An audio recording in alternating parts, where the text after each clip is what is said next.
നമുക്ക് social media ഉണ്ട്, ഒരുപാടധികം സ്പേസുകൾ ഉണ്ടെങ്കിലും മനസ്സ് തുറന്ന് ഒരുപാട് ആൾക്കാർ പറയുന്നത് കേൾക്കാനും ഒരുപാട് ആൾക്കാർക്ക് ഒരുപാട് കഥകളുണ്ട്. പല മനുഷ്യർക്ക് പല കഥകളാണ്. അത്തരം കഥകളൊക്കെ ഒരുമിച്ച് ഒരു സ്പേസിലേക്ക് കൊണ്ടുവരിക എന്നുള്ളതായിരുന്നു സ്ലോയിങ് സൊസൈറ്റിയുടെ ഏറ്റവും പ്രധാനപ്പെട്ട ഉദ്ദേശം. അപ്പൊ അതിന്റെ ഭാഗമായിട്ട് നടക്കുന്ന ഒരു സീരീസ് ആണ് അൺഹറീഡ് ഹ്യൂസ് എന്ന് പറയുന്നത്. അപ്പോ അൺഹറീഡ് ഹ്യൂസിൽ ഡിഫറെന്റ് ഏരിയകളിൽ നിന്നുള്ള പല ആൾക്കാരും ജോയിൻ ചെയ്തിട്ടുണ്ട്. ഇതിനു മുന്നേ സിനിമാ മേഖലയിൽ നിന്ന്, പിന്നെ പാട്ടിന്റെ ഏരിയയിൽ നിന്ന്, ബിസിനസ്സിൽ നിന്ന്, എഴുത്തുകാരിൽ നിന്നൊക്കെ ജോയിൻ ചെയ്തിട്ടുണ്ട്. അപ്പം ഇന്ന് നമ്മുടെ കൂടെ ഉള്ളത് ഒരുപാട് മേഖലകൾ എനിക്ക് പരിചയപ്പെടുത്തി തരാൻ പറ്റുന്ന, ഇതുവരെ അൺഹറീഡ് ഹ്യൂസിൽ ഇങ്ങനെ ഒരു ടോപ്പിക്കിനെ കുറിച്ച് അല്ലെങ്കിൽ ഇത്തരത്തിലുള്ള ടോപ്പിക്കുകളെ കുറിച്ച് സംസാരിക്കാൻ ഇങ്ങനെ ഒരാൾ വന്നിട്ടില്ല. ലൈക്ക് റിസർച്ചർ ആണ്, ചൈൽഡിസ്റ്റ് ആണ്, എഴുത്തുകാരിയാണ്, അമ്മയാണ്, അങ്ങനെ ഒരുപാട് ടൈറ്റിൽസ് ഉള്ള എനിക്ക് ഭയങ്കര സ്പെഷ്യൽ ആയിട്ടുള്ള ഒരു ഗസ്റ്റ് ആണ്. ഞാൻ ഏറ്റവും സ്പെഷ്യൽ ആയിട്ട് വെൽക്കം ചെയ്യുന്ന ഒരാളാണ്. ആദില മാം ആണെന്ന് അൺഹറീഡ് ഹ്യൂസിന്റെ കൂടെ ഉള്ളത്. അപ്പൊ സെഷൻ നടക്കുന്ന സമയത്ത് കംപ്ലീറ്റ്ലി മ്യൂട്ട് ചെയ്ത് വെക്കാൻ എല്ലാരോടും ഒന്ന് റിക്വസ്റ്റ് ചെയ്യുന്നുണ്ട്, നമ്മുടെ ആ ഒരു ഫ്ലോനെ ബാധിക്കാതിരിക്കാൻ വേണ്ടിയിട്ട് മാത്രം. സോ ആദ്യം എല്ലാരെയും വെൽക്കം ചെയ്യുന്നു. കൂടെ നമ്മുടെ ഗസ്റ്റ് ആദില മാമിനെയും വളരെ സ്നേഹത്തോടു കൂടി വെൽക്കം ചെയ്യുന്നു. Hi ma'am. ആദ്യമായിട്ടാണ് ഞങ്ങൾ ഇങ്ങനെ ഒരു ഇതിലിരിക്കുന്നത്. എനിക്ക് വളരെ ക്ലോസ് ആയിട്ടുള്ള ഒരാളാണ്. വിളിച്ചപ്പോ തന്നെ വന്നതിന് ഫസ്റ്റ് ഓഫ് ഓൾ ഭയങ്കര താങ്ക് യു മാം. ഓക്കെ, അപ്പോ നമുക്ക് സ്റ്റാർട്ട് ചെയ്യാം. ഞാൻ ആ ചൈൽഡിസ്റ്റ് എന്ന് പറഞ്ഞിട്ടുള്ള ആ ഒരു മെൻഷനിങ് ഉണ്ടല്ലോ, അതിൽ നിന്ന് തന്നെ സ്റ്റാർട്ട് ചെയ്യാമെന്ന് വിചാരിക്കുന്നു. കാര്യം അതാണ് എനിക്ക് മാമിനോട് കൂടുതൽ ചോദിക്കാനും കൂടെ ഉള്ളത്.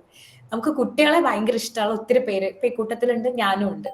പക്ഷെ അവർക്ക് വേണ്ടി വ്യത്യസ്തമായി ചിന്തിക്കുകയും ആ കാര്യങ്ങൾ ഒരു വലിയ പ്ലാറ്റ്ഫോമിൽ വന്ന് ഇംപ്ലിമെന്റ് ചെയ്യാന്ന് പറയുന്നത് അത്ര എളുപ്പമുള്ള ഒരു കാര്യമല്ല. സോ കുഞ്ഞുങ്ങളോടുള്ള ഇഷ്ടം എപ്പോഴാണ് കുറച്ചും കൂടി ആഴത്തിൽ അവരെ കുറിച്ച് പഠിക്കണം എന്നുള്ളൊരു തോന്നലിലേക്കും അതിന്റെ ഇനിഷ്യേറ്റീവ്സ് എടുക്കുന്നതിലേക്കും വന്നിട്ടുണ്ടാവുക? വലിയ ചോദ്യമാണ്. First of all, thank you for inviting me to slowing society and unheard hues. എനിക്ക് ഇതിൻ്റെ ഒരു ഐഡിയ ആൻഡ് ഐഡിയോളജി വളരെ ഇഷ്ടമായി. മൊത്തത്തിൽ വളരെ വേഗതയിൽ ഓടുന്നൊരു കാലത്ത് ഒന്ന് പതുങ്ങിയിരിക്കാൻ ആവശ്യപ്പെടുന്നത് സത്യത്തിൽ വളരെ ആവശ്യമുള്ളൊരു കാര്യമാണ്. ഒന്ന് മെല്ലെ പോകൂ എന്ന് പറയാൻ ആവശ്യമുള്ളൊരു കാലമാണിത്. തിരക്ക് കൂട്ടാതിരിക്കൂ, ഒന്ന് മെല്ലെ പോകൂ, ഞാൻ പറയുന്ന ഒന്ന് കേൾക്കൂ എന്നൊക്കെ പറയേണ്ടി വരുന്നൊരു കാലമാണിത്. അപ്പൊ ആ കാലത്തില് പലരിൽ നിന്ന് പലരുടെ അഭിപ്രായങ്ങൾ കേൾക്കുക, പലരുടെ ലോകബോധങ്ങൾ കേൾക്കുക എന്നൊക്കെ പറയുന്നത് വലിയ കാര്യമാണ്. അതിനൊരു ഇനിഷ്യേറ്റീവ് എടുത്തത്, ഒരു യൂത്തിന്റെ ഒരു ഇനിഷ്യേറ്റീവ് എടുത്തിരിക്കുന്നു എന്ന് പറയുന്നത് വലിയ കാര്യമാണ്. അതിന് സംഘാടകരായിട്ടുള്ള ആൾക്കാർക്ക് വളരെയധികം നന്ദി അറിയിക്കുന്നു. നിങ്ങളുടെ ഇനിഷ്യേറ്റീവ് മുന്നോട്ട് കൊണ്ടുപോകണം, ഇനിയും ഒരുപാട് നന്നായിട്ട് ഇത് ഫ്ലറിഷ് ചെയ്യട്ടെ എന്ന് ആശംസിക്കുന്നു. ചോദ്യത്തിലേക്ക് വരാം. ചൈൽഡിസം ആസ് സച്ച് ഒരു പേര് എന്നുള്ള നിലയിൽ കേരളത്തില് അല്ലെങ്കിൽ ഇന്ത്യയിൽ ഇതുവരെ ഫ്ലറിഷ് ആയിട്ടുള്ള ഒരു സാധനം അല്ല. അത് ഒരു പുതിയ പേരാണ്. നമുക്ക് ഫെമിനിസം എന്നൊരു പേര് അറിയാം, പക്ഷെ ചൈൽഡിസം എന്നൊരു പേര് ഇതുവരെ അറിയില്ല. അങ്ങനെ ഒരു ഐഡിയോളജി ഇതുവരെ അറിയില്ല. ചൈൽഡിസം എന്ന് പറയുന്ന ഒരു പേര് ഞാൻ ആദ്യം കേൾക്കുന്നത് ഞാൻ പോസ്റ്റ് ഗ്രാജുവേഷൻ പഠിക്കുന്ന സമയത്താണ്. കുട്ടികളെ കൊച്ചുകാലം മുതൽ തന്നെ ഇഷ്ടമാണ്. കുട്ടിക്കാലമാണ് എനിക്കിപ്പോഴും ഇഷ്ടം. ഞാനിപ്പോഴും കുട്ടിയായിരിക്കുന്ന സമയത്ത് സ്റ്റക്കായിട്ടിരിക്കുന്ന ഒരാളാണ്. മുതിർന്നെങ്കിലും മനസ്സുകൊണ്ട് ഇപ്പോഴും കുട്ടിയായിട്ടിരിക്കാൻ ഇഷ്ടപ്പെടുന്ന കുട്ടിയാണ് എന്ന് സ്വയം വിചാരിക്കുന്ന ഒരാളാണ് ഞാൻ. അപ്പോ 30 വയസ്സായി, പക്ഷെ 30 വയസ്സാണെങ്കിലും 3 വയസ്സിന്റെ ഒരു പക്വതയും കൊണ്ട് നടക്കണം എന്ന് ആഗ്രഹിക്കുന്ന ആളാണ്. അപ്പൊ നമുക്ക് കുട്ടികൾക്ക് കിട്ടാത്ത അവസരങ്ങൾ, അല്ലെങ്കിൽ കുട്ടി ആയതുകൊണ്ട് ഒരാൾ അനുഭവിക്കുന്ന അരികുവൽക്കരണങ്ങൾ ഒരുപാടാണ് നമ്മുടെ സമൂഹത്തിൽ. നീ കുട്ടി ആയതുകൊണ്ട് ഇവിടെ വന്നിരിക്കുന്നത് എന്തിനാണ്, മുതിർന്നവരിരിക്കുന്നതിന്റെ ഇടയിൽ കുട്ടികൾക്ക് എന്താണ് സംസാരിക്കാനുള്ളത്, വലിയ വായില് കുഞ്ഞു വായിൽ വലിയ വർത്താനം പറയുന്നത് തുടങ്ങി കുട്ടിയായിരിക്കുമ്പോൾ നമ്മൾ അനുഭവിക്കുന്ന കുറേയധികം വർത്തമാനങ്ങൾ കൊണ്ട് നമ്മൾ നേരിടുന്ന കുറേയധികം ആക്രമണങ്ങളുണ്ട്. ഇത് ശരിക്കും അഡ്രസ്സ് ചെയ്യപ്പെട്ടിട്ടില്ലാത്ത കാര്യമാണ്. അഡ്രസ്സ് ചെയ്യപ്പെട്ടിട്ടില്ല എന്ന് പറഞ്ഞാൽ അത് അഡ്രസ്സ് ചെയ്യാൻ കഴിയുന്ന ഒരു ബോധമുള്ളൊരു സൊസൈറ്റി അല്ല നമ്മുടെ സൊസൈറ്റി. നമ്മുടെ സൊസൈറ്റി ഒരു അഡൽട്ടിസ്റ്റ് സൊസൈറ്റിയാണ്. മുതിർന്ന ആളുകൾക്ക് വേണ്ടി നിർമ്മിക്കപ്പെട്ടിട്ടുള്ള, അല്ലെങ്കിൽ മുതിർന്ന ആളുകൾ സ്വാഭാവികമായും അവരാണ് ശരി എന്ന് വിചാരിക്കുന്ന, അവര് കുട്ടിക്കാലത്ത് അനുഭവിച്ചിരുന്ന അതേ കാര്യങ്ങളും മുതിർന്ന് കഴിയുമ്പോൾ അവർ തന്നെ അടുത്ത തലമുറയ്ക്ക് അടിച്ചേൽപ്പിക്കുന്ന, ഇതൊരു ഫ്ലോ പോലെ ഇങ്ങനെ കണ്ടിന്യൂ ചെയ്തുകൊണ്ടിരിക്കുന്ന ഒരു ലോകത്താണ് നമ്മൾ ജീവിച്ചുകൊണ്ടിരിക്കുന്നത്. അപ്പോൾ അവിടെ നിന്ന് തിരിഞ്ഞു നിന്ന് ഒരു നിമിഷം തിരിഞ്ഞു ചോദിക്കുകയാണ്, ഒന്ന് സ്ലോ ചെയ്തിട്ട് നമ്മൾ ചോദിക്കുകയാണ്, ഞങ്ങൾക്കും പറയാനുണ്ട്, ഞങ്ങൾക്കും കേൾക്കാനുണ്ട്, ഞങ്ങൾ പറയുന്നത് കേൾക്കാനും ഇവിടെ ആൾക്കാർ ഉണ്ടാകേണ്ടതുണ്ട്, ഞങ്ങൾക്ക് ചോദിക്കാനുണ്ട്. ഇപ്പം ഗ്രെറ്റ തൻബർഗിനെ പോലെയുള്ള ആൾക്കാരൊക്കെ കുട്ടികളായിട്ട് വന്നിട്ടുള്ള ആൾക്കാരാണ്. കുട്ടികളായിട്ട് എഴുന്നേറ്റ് നിന്ന് ഹൗ ഡെയർ യു എന്നൊരു സൊസൈറ്റിയുടെ മുമ്പിലേക്ക്, ലോകം മുഴുവൻ നിൽക്കുന്ന മുതിർന്നവരുടെ മുമ്പിലേക്ക് അവർ ചോദിക്കുകയാണ്, നിങ്ങൾക്ക് എന്ത് ധൈര്യം ഉണ്ടായിട്ടാണ് ഞങ്ങൾക്കിനി ജീവിക്കാനിരിക്കുന്ന ഈ ലോകത്തിനെ നിങ്ങൾ നശിപ്പിക്കാൻ പോകുന്നത് എന്ന് അവർ ചോദിക്കുകയാണ് നമ്മളോട്. ചെറിയ കുട്ടികൾ നമ്മളോട് ചോദിക്കുകയാണ്. അപ്പൊ അവർക്ക് ബുദ്ധി ഇല്ലാഞ്ഞിട്ടോ ബോധം ഇല്ലാഞ്ഞിട്ടോ അവർക്ക് അറിവില്ലാഞ്ഞിട്ടോ അല്ല, അവർക്ക് അവസരങ്ങൾ ഇല്ലാഞ്ഞിട്ടാണ്, അഥവാ അവർക്ക് അവസരങ്ങൾ കൊടുക്കാഞ്ഞിട്ടാണ്. അപ്പൊ അവർക്കില്ലാത്ത അവസരങ്ങളെ ഉണ്ടാക്കി നൽകണമെങ്കിൽ തുടക്കകാലത്ത് ഫെമിനിസ്റ്റ് ഇടപെടലുകളിൽ എങ്ങനെയാണോ പുരുഷന്മാർ ഇടപെട്ടിരുന്നത് അതുപോലെ തന്നെ കുട്ടികളുടെ ഇടപെടലുകളിലേക്ക് അവരെ കൊണ്ടുവരണമെങ്കിൽ മുതിർന്നവർ വളരെ ബോധപൂർവം തന്നെ കുട്ടികൾക്ക് ഇടപെടൽ ഉണ്ടാക്കി കൊടുക്കണം. അത് അക്കാഡമിക്കലായിട്ടാണെങ്കിലും പ്രായോഗിക തലത്തിലാണെങ്കിലും ഇത്തരം ഇടപെടലുകൾ ഉണ്ടാവണം. അതിന്റെ ഒരു അക്കാഡമിക് സൈഡിലാണ് ഞാൻ വർക്ക് ചെയ്തുകൊണ്ടിരിക്കുന്നത്. കുട്ടികളെ എവിടെയൊക്കെയാണ് ഇല്ലാതിരിക്കുന്നത് അത് കണ്ടുപിടിക്കുക, അവർക്ക് ശബ്ദം ഉണ്ടാകണം എന്നുള്ള കാര്യം ആവർത്തിച്ച് പറഞ്ഞുകൊണ്ടിരിക്കുക. അതിന്റെ തന്നെ ഇപ്പം ഗൗരിക്ക് അറിയാവുന്നതുപോലെ നമ്മൾ വർക്ക് ചെയ്യുന്ന നമ്മുടെ തൊഴിലിടത്തിൽ ലീഡ് IAS അക്കാഡമിയിൽ 10,000-16,000 വരുന്ന കുട്ടികളുടെ ഇടയിൽ കുട്ടികളുടെ ശബ്ദത്തിന് വോയിസ് കൊടുക്കാൻ നമ്മൾ ശ്രമിക്കുകയാണ്. കുട്ടികളിലൂടെ അവർക്ക് പറയാനുള്ള കാര്യങ്ങൾ അവരെ കൊണ്ട് പറയിക്കാനുള്ള ഒരു ശ്രമം നമ്മൾ നടത്തിക്കുകയാണ് ചെയ്യുന്നത്. കുട്ടികളെ മിണ്ടാതിരുത്തിക്കുന്നതിന് പകരം, കുട്ടികളെ ഒരു വൺ വേ ട്രാഫിക് ടീച്ചിങ്ങിന് പകരം കുട്ടികൾ നമ്മളെ പഠിപ്പിക്കുന്ന ഒരു അവസ്ഥയിലേക്ക് നമ്മൾ കൊണ്ടുവരാണ് ചെയ്യുന്നത്. ഒരു മ്യൂച്വൽ ടീച്ചിങ് പ്ലാറ്റ്ഫോമിലേക്ക് കൊണ്ടുവരാണ് ചെയ്യുന്നത്. ഇത് ഒരുപാട് സ്ഥലങ്ങളിൽ ആപ്ലിക്കബിൾ ആണ്, ടീച്ചിങ്ങിൽ മാത്രമല്ല ഒത്തിരി സ്ഥലങ്ങളിൽ ഇത് ആപ്ലിക്കബിൾ ആണ്. അതിൽ ടീച്ചിങ്ങിൽ ഞാനൊന്ന് ഫോക്കസ് ചെയ്യുന്നു എന്നുള്ളത് മാത്രമേ ഉള്ളൂ. കുട്ടികളുമായിട്ട് പിന്നെ മോൻ ഉണ്ടായി കഴിഞ്ഞത് പിന്നെ മറ്റൊരു തരത്തിൽ കുട്ടികളെ നോക്കി കാണാൻ പഠിച്ചു വരുന്നു. ഒരു അമ്മയാവുക എന്ന് പറയുന്നത് വേറൊരു ലോകം തന്നെയാണ്. അതിൽ പഠിച്ചു വരുന്നത് അത് മോനും ഞാനും ഒന്നിച്ച് പഠിച്ചു വരികയാണ്. അത് വേറൊരു ലോകം. അങ്ങനെ. Yes ma'am. ഈ കൂട്ടത്തിൽ അധ്യാപകരുണ്ട്, അമ്മമാരൊക്കെ ഉണ്ട്. അപ്പൊ നമ്മൾ ഇപ്പോ സ്കൂളിലേക്കൊക്കെ തിരിച്ചു പോകുമ്പോൾ പല ടീച്ചേഴ്സ് നമ്മളോട് പറഞ്ഞത് നിങ്ങളെപ്പോലെ ഒന്നല്ല ഇപ്പോഴത്തെ പിള്ളേർ, ഒരു റെസ്പെക്റ്റും ഇല്ലാത്ത കുട്ടികളാണ് എന്നൊക്കെ പറയാറുണ്ട്. അപ്പം ഈ ഒരു ജനറേഷൻ ഡിഫറൻസ് നമ്മൾ കുട്ടികളെ നോക്കി കാണുന്നതിൽ മാമിന് ഫീൽ ചെയ്യുന്നുണ്ടോ? ലൈക്ക് പണ്ടത്തെ കുട്ടികൾ ഇപ്പോഴത്തെ കുട്ടികൾ എന്നുള്ള നമ്മൾ അങ്ങനെ ഒരു ടോപ്പിക് തന്നെ ലീഡ് ജൂനിയറിൽ ഡിസ്കസ് ചെയ്തിട്ടുണ്ട്. അപ്പൊ മാമിന്റെ ആ ഒരു പെർസ്പെക്റ്റീവ്, ഞാൻ പാരന്റ്സുമായിട്ട് ആ ടോപ്പിക് മെന്റർഷിപ്പ് ക്ലാസ്സിൽ പാരന്റ്സിനെ ഇൻക്ലൂഡ് ചെയ്ത് സംസാരിക്കുമ്പോൾ പാരന്റ്സിനും ഇപ്പോഴത്തെ കുട്ടികളുടെ ജനറേഷൻ അത്ര ഓക്കെ അല്ലെന്നുള്ള ഒരു തോട്ട് വരുന്നുണ്ട്. അപ്പൊ കുട്ടികളുടെ അടുത്ത് നിൽക്കുന്ന ഒരാളെന്ന നിലയിൽ മാമിന് അതിന്റെ ഒരു പെർസ്പെക്റ്റീവ് എന്താ തോന്നുന്നത്? ഒത്തിരി അധ്യാപകരൊക്കെ കൂട്ടത്തിൽ ഇരിപ്പുണ്ട്, അതുകൊണ്ട്. ശരി, എനിക്ക് തോന്നിയ ഒരു കാര്യം എന്ന് പറയുന്നത് എല്ലാ തലമുറയും അവരുടെ വരും തലമുറയോട് പറയുന്ന ഒരു കാര്യമാണ്, ഞങ്ങളുടെ തലമുറയുടെ അത്രയും നിങ്ങളുടെ തലമുറ സൂപ്പർ അല്ല എന്നുള്ളത്. അതൊരു സ്ഥിരമായിട്ടുള്ള ഒരു പറച്ചിലാണ്. ഓരോ തലമുറയും വിചാരിക്കുന്നു ഞങ്ങളുടെ തലമുറ അനുഭവിച്ച അത്രയും വരുന്ന തലമുറ അനുഭവിച്ചിട്ടില്ല, ഞങ്ങളുടെ തലമുറ ബുദ്ധിമുട്ടി അത്രയും വരുന്ന തലമുറ ബുദ്ധിമുട്ടിയിട്ടില്ല. പക്ഷെ അതൊരു നല്ല കാര്യമല്ലേ? നമ്മുടെ തലമുറ ബുദ്ധിമുട്ടി അത്രയും അടുത്ത തലമുറ ബുദ്ധിമുട്ടുന്നില്ല എന്നുള്ളത് ഒരു പോസിറ്റീവ് ആയിട്ടുള്ള കാര്യമായിട്ടാണ് എനിക്ക് തോന്നുന്നത്. നമ്മുടെ തലമുറ കഷ്ടപ്പെട്ടത്രയും അടുത്ത തലമുറ കഷ്ടപ്പെടുന്നില്ല എന്നുള്ളത് ഒരു നല്ല കാര്യമായിട്ടാണ് എനിക്ക് തോന്നുന്നത്. പക്ഷെ ഈ ഡെക്കോറം പോലെയുള്ള കാര്യങ്ങൾ, ഈ ചില ഇടപെടലുകൾ, മര്യാദകൾ, പെരുമാറ്റ ശീലങ്ങൾ തുടങ്ങിയിട്ടുള്ള കാര്യങ്ങൾ ഓരോ തലമുറയിലും വ്യത്യസ്ത രീതിയിലാണ് പ്രതിഫലിക്കുന്നത്. അത് നല്ലതാണോ മോശമാണോ എന്ന് ജഡ്ജ് ചെയ്യാൻ ഞാൻ ആളല്ല. കുട്ടികളുടെ ശീലത്തിൽ വ്യത്യാസങ്ങളുണ്ട്, അക്കാര്യത്തിൽ തർക്കമൊന്നുമില്ല. കുട്ടികൾ പ്രത്യേകിച്ച് കോവിഡാനന്തരം കുട്ടികളിൽ വളരെ വലിയ രീതിയിൽ വ്യത്യാസങ്ങൾ വന്നിട്ടുണ്ട്. ഒരു ക്ലാസ് മുറിയിൽ കുട്ടികൾ ഇരിക്കുന്ന രീതിയിൽ തന്നെ വ്യത്യാസം വന്നിട്ടുണ്ട്. ഞാൻ കോളേജിൽ പഠിപ്പിച്ചിട്ടുള്ള ഒരു വ്യക്തിയാണ്. അപ്പൊ ക്യാമ്പസിൽ കോവിഡിന്റെ സമയത്ത് കുട്ടികളെ പഠിപ്പിക്കുന്ന സമയത്ത് മുഖാവരണം അണിഞ്ഞിട്ടാണ് കുട്ടികൾ ക്ലാസ്സിൽ ഇരിക്കുക, മാസ്ക് ഇട്ടിട്ടാണ് കുട്ടികൾ ക്ലാസ്സിൽ ഇരിക്കുക. കോവിഡ് കഴിഞ്ഞ ഉടനെയുള്ള കുട്ടികൾ ഫോണില്ലാതെ അവർക്ക് ക്ലാസ്സിൽ ഇരിക്കാൻ അറിയില്ലാത്ത കുട്ടികളായിരുന്നു. ഫോൺ കയ്യിലില്ലെങ്കിൽ അവർക്ക് ക്ലാസ് അറ്റൻഡ് ചെയ്യാൻ അറിയില്ലാത്ത കുട്ടികളായിരുന്നു. ക്ലാസ്സിൽ നേരെ ചൊവ്വേ ഇരിക്കാൻ അറിയാൻ വയ്യാത്ത കുട്ടികളായിരുന്നു. എങ്ങനെയാണ് ഒരു ക്ലാസ് മുറിയിൽ ഇരിക്കേണ്ടത് എന്ന്, അതായത് കൈ എങ്ങനെ വെക്കണം, കാലെങ്ങനെ വെക്കണം, ബെഞ്ചിൽ എങ്ങനെയാണ് ഇരിക്കേണ്ടത്, ഡെസ്കിൽ എങ്ങനെയാണ് കൈ വെക്കേണ്ടത് തുടങ്ങിയ കുട്ടി കാര്യങ്ങൾ പോലും അറിയില്ലാത്ത കുട്ടികളായിരുന്നു. അത് മുതിർന്ന കുട്ടികളുടെ കാര്യത്തിലാണെങ്കിൽ കോവിഡ് കാലത്ത് ജനിച്ചു വളർന്ന കുട്ടികളുടെ അവസ്ഥ എന്തായിരിക്കും? ഇപ്പൊ നമ്മൾ കണ്ടുകൊണ്ടിരിക്കുന്ന കുട്ടികൾ ആ ഒരു പ്രായത്തിലുള്ള കുട്ടികളാണ്, ആ ഒരു കാലഘട്ടത്തിൽ വന്ന കുട്ടികളാണ്. അവർക്ക് ആ വ്യത്യാസമുണ്ട്, തീർച്ചയായിട്ടും ആ വ്യത്യാസമുണ്ട്. ഞാൻ ജഡ്ജ് ചെയ്യുന്നില്ല, ജഡ്ജ് ചെയ്യുന്നത് ശരിയല്ല. എസ്പെഷ്യലി ചൈൽഡ്ലെസ് പെർസ്പെക്റ്റീവിൽ നിന്ന് നോക്കുന്ന സമയത്ത് പുതിയ കാലത്തെ കുട്ടികളെ ജഡ്ജ് ചെയ്യുക എന്നുള്ളതല്ല അതിന്റെ ശരിയായ റീസൺ. അവരെ കേൾക്കാൻ കൂടി തയ്യാറാവുക എന്ന് പറയുന്നതാണ്. അതിൽ ശരി കണ്ടെത്തുക, തെറ്റ് കണ്ടെത്തുക എന്നുള്ളതിൽ അപ്പുറത്തേക്ക് അതുമായിട്ട് ഒരു ഇന്റർ ജനറേഷണൽ കോൺവെർസേഷൻ നടത്താൻ തയ്യാറാവുക എന്ന് പറയുന്നതാണ്. രണ്ട് തലമുറകൾക്കിടയിലുള്ള സംവാദങ്ങൾ നടത്താൻ തയ്യാറാവുക എന്ന് പറയുന്നതാണ് അവിടെ നടക്കേണ്ടത് എന്നാണ് ഞാൻ വിചാരിക്കുന്നത്. Okay ma'am. ഇപ്പോഴത്തെ ഒരു ചൈൽഡ്ഹുഡ് കുറച്ചും കൂടി പ്രൊട്ടക്റ്റഡ് ആണോ അതോ കുറച്ചും കൂടി കൺട്രോൾഡ് ആയിട്ടുള്ളതാണോ മാമിന് തോന്നുന്ന ഒരു കാര്യം?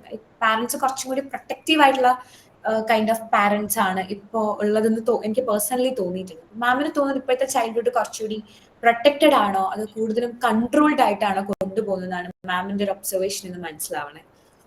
അതും വളരെ കോംപ്ലക്സ് ആയിട്ടുള്ള ഒരു ചോദ്യമാണ്. കാരണം നമ്മൾ പറയുന്നത് ഏത് ചൈൽഡ്ഹുഡിനെ കുറിച്ചാണെന്നുള്ളതാണ്. സോഷ്യോ എക്കണോമിക്കലി ഡിഫറെന്റ് ആയിട്ടുള്ള പല ബാക്ക്ഗ്രൗണ്ടിൽ നിന്നുള്ള ചൈൽഡ്ഹുഡുകളാണ് ഉള്ളത്, അല്ലെ? ഒരു കുട്ടിക്കാലമല്ല ഉള്ളത്, കുട്ടിക്കാലങ്ങളാണുള്ളത്. ഒരു കുട്ടിയല്ലുള്ളത്, കുട്ടികളാണുള്ളത്. അപ്പോ പല ജീവിത സാഹചര്യങ്ങളിൽ നിന്ന് വരുന്ന, അപ്പം വളരെ സാമ്പത്തികമായി പരാധീനതയിലുള്ള കുടുംബങ്ങൾ, ജാതീയമായി വളരെ വ്യത്യസ്തമായ പരിസരങ്ങളിൽ നിന്ന് വരുന്ന കുട്ടികൾ, അല്ലാന്നുണ്ടെങ്കിൽ സാമ്പത്തികമായിട്ട് അല്ലെങ്കിൽ തൊഴിൽപരമായി വളരെ വ്യത്യസ്തമായിട്ടുള്ള സാഹചര്യങ്ങളിൽ നിന്ന് വരുന്ന കുട്ടികൾ, ഇവരൊക്കെയും വ്യത്യസ്ത രീതിയിലാണ് വളർത്തുന്നത്. ഒട്ടും കുട്ടികൾക്ക് ശ്രദ്ധ കൊടുക്കാൻ പറ്റാത്ത ഹൈഫൈ ജീവിതം നയിക്കുന്ന രക്ഷിതാക്കളും ഉണ്ട്. കുട്ടികളെ തീരെ ശ്രദ്ധിക്കാൻ കഴിയാത്ത, ഒട്ടും സമയം കിട്ടാത്ത അത്രയും തൊഴിലിന് വേണ്ടിയിട്ട് നട്ടലൊടിഞ്ഞു പണിയെടുക്കുന്ന രക്ഷിതാക്കളും ഉണ്ട്. അവർക്ക് കുട്ടികളെ ശ്രദ്ധിക്കാൻ അപ്പൊ സമയം കിട്ടാറേ ഇല്ല. എന്നാൽ ഒരു മീഡിയോക്കെയർ ജീവിതം ജീവിക്കുന്ന ആളുകൾക്ക് ഇപ്പൊ കുട്ടികളാണ് അവരുടെ ജീവിതത്തിന്റെ, അവരുടെ ഫാമിലിയുടെ കേന്ദ്രം എന്ന് പറയുന്നത്. കുട്ടികളിലാണ് അവർ ഇൻവെസ്റ്റ് ചെയ്യുന്നത്, കുട്ടികളാണ് അവരുടെ ഫ്യൂച്ചറായിട്ട് അവർ കാണുന്നത്. കുട്ടികൾക്ക് വേണ്ടി അവർ ഏതറ്റം വരെയും പോകാൻ തയ്യാറാണ്, കുട്ടികൾക്ക് വേണ്ടി അവർ എന്തുവരെയും ഇൻവെസ്റ്റ് ചെയ്യാൻ റെഡിയാണ്. അപ്പൊ കുട്ടികൾക്ക് മേലൊരു ഭാരം കൂടിയാണ് അത് എന്നാണ് ഞാൻ വിചാരിക്കുന്നത്. അവരുടെ സ്വപ്നങ്ങൾ കുട്ടികളുടെ തലയിലേക്ക് വെച്ചു കൊടുക്കുകയാണ് ചെയ്യുന്നത്. അതൊരു തരം ഒരു ക്രൂരത കൂടിയാണ്. ആ രീതിയിൽ ചിന്തിക്കുകയാണെങ്കിൽ അതൊരു തരത്തിലൊരു ക്രൂരത കൂടിയാണ്. പക്ഷെ എങ്കിൽ പോലും എല്ലാ രക്ഷകർത്താക്കളും അങ്ങനെയാണ് എന്നതിൽ അർത്ഥമില്ല. രക്ഷിതാക്കൾ അവരുടേതായ രീതിയിൽ, നമ്മൾ പറയുന്നത് പോലെ എല്ലാവരും രക്ഷിതാക്കളായിട്ട് ജനിച്ചിട്ടുള്ള ആൾക്കാരല്ല, അവരും പഠിച്ചു വരികയാണ്. ഹൗ ടു ലേൺ പാരന്റിങ് എന്ന് പറയുന്നത് learn while you are parenting എന്നുള്ളതാണ്. നിങ്ങൾ പഠിച്ചുകൊണ്ടിരിക്കുകയാണ് ഓരോ ദിവസവും പാരന്റ് ചെയ്യാൻ. ഒരു കുട്ടി എങ്ങനെയാണോ അമ്മനെ പഠിക്കുന്നത് അതുപോലെ തന്നെയാണ് അമ്മ കുട്ടീനെയും പഠിക്കുന്നത്.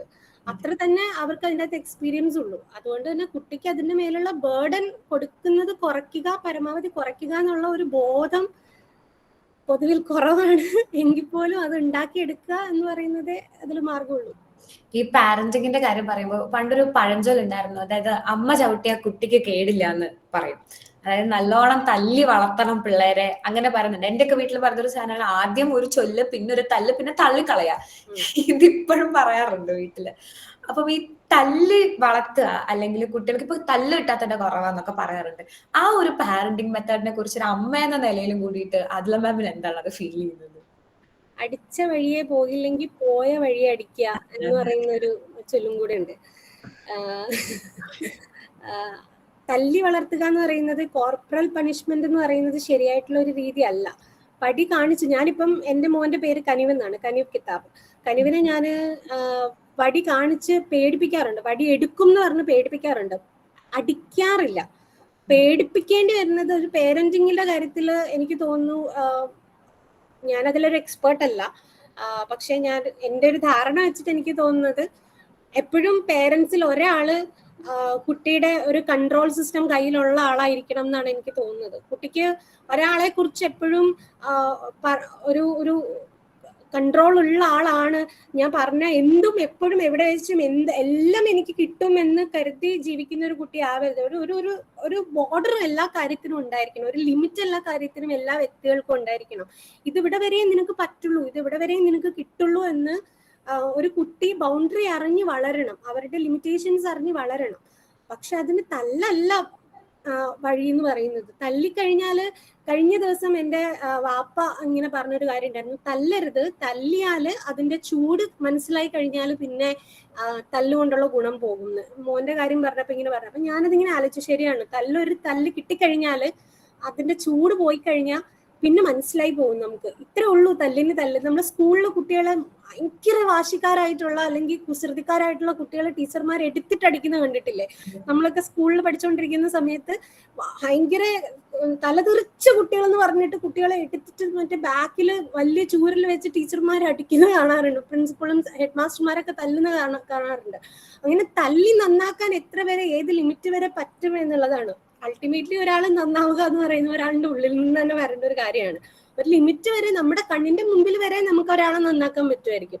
അതിലപ്പുറത്തേക്ക് എത്ര പറ്റുന്ന അറിയില്ല. ഒരു കഥയുണ്ട് പണ്ട്, ഒരു എന്റെ ഓർമ്മ ശരിയാണെങ്കിൽ കേരളാർമ്മ വലിയോയി തമ്പുരാൻ എഴുതിയ കഥയാണ്. നമ്മുടെ ഒരു കുട്ടി, ഒരു കള്ളനായി തീർന്നൊരു കുട്ടി, അമ്മ തന്നെ വഴക്കു പറയാത്തത് കൊണ്ടാണ് താൻ കള്ളനായി പോയത് എന്ന് പരിതപിച്ച് അവസാന നിമിഷം അയാളെ തൂക്കിലേറ്റാൻ രാജാവ് വിധിച്ചപ്പോ അമ്മയെ അടുത്ത് വിളിച്ച് ചെവി കടിച്ചു പറിച്ചൊരു കഥ. നിങ്ങൾ എന്നെ നന്നായി വളർത്തിയിരുന്നെങ്കിൽ, നിങ്ങൾ എന്നെ തല്ലിയിരുന്നെങ്കിൽ, ഗുണദോഷിച്ചിരുന്നെങ്കിൽ ഞാൻ നന്നായേനെ എന്ന് കുട്ടി പറയുന്നതായിട്ട്, അയാൾ പറയുന്നതായിട്ടാണ് ആ കഥയുള്ളത്.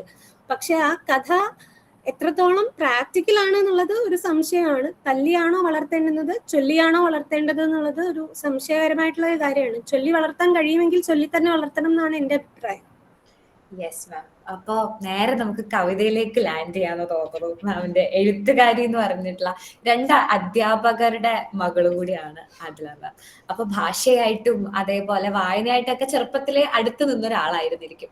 പക്ഷെ ഈ എഴുത്തിലേക്കുള്ള ഒരു വാതിൽ എവിടെ നിന്നാണ് തുറന്നു വരുന്നത്? വലിയ ഹിസ്റ്ററിയാണ്, കേൾക്കാൻ വേണ്ടിയാണ്. മാമിന് കേൾക്കാൻ ആഗ്രഹമുണ്ടെങ്കിൽ ഓഡിയൻസിന്റെ ലിസ്റ്റ് ഉണ്ട്, ഒരു സന്തോഷം നമ്മുടെ സ്റ്റുഡൻസ് വരെയുണ്ട്.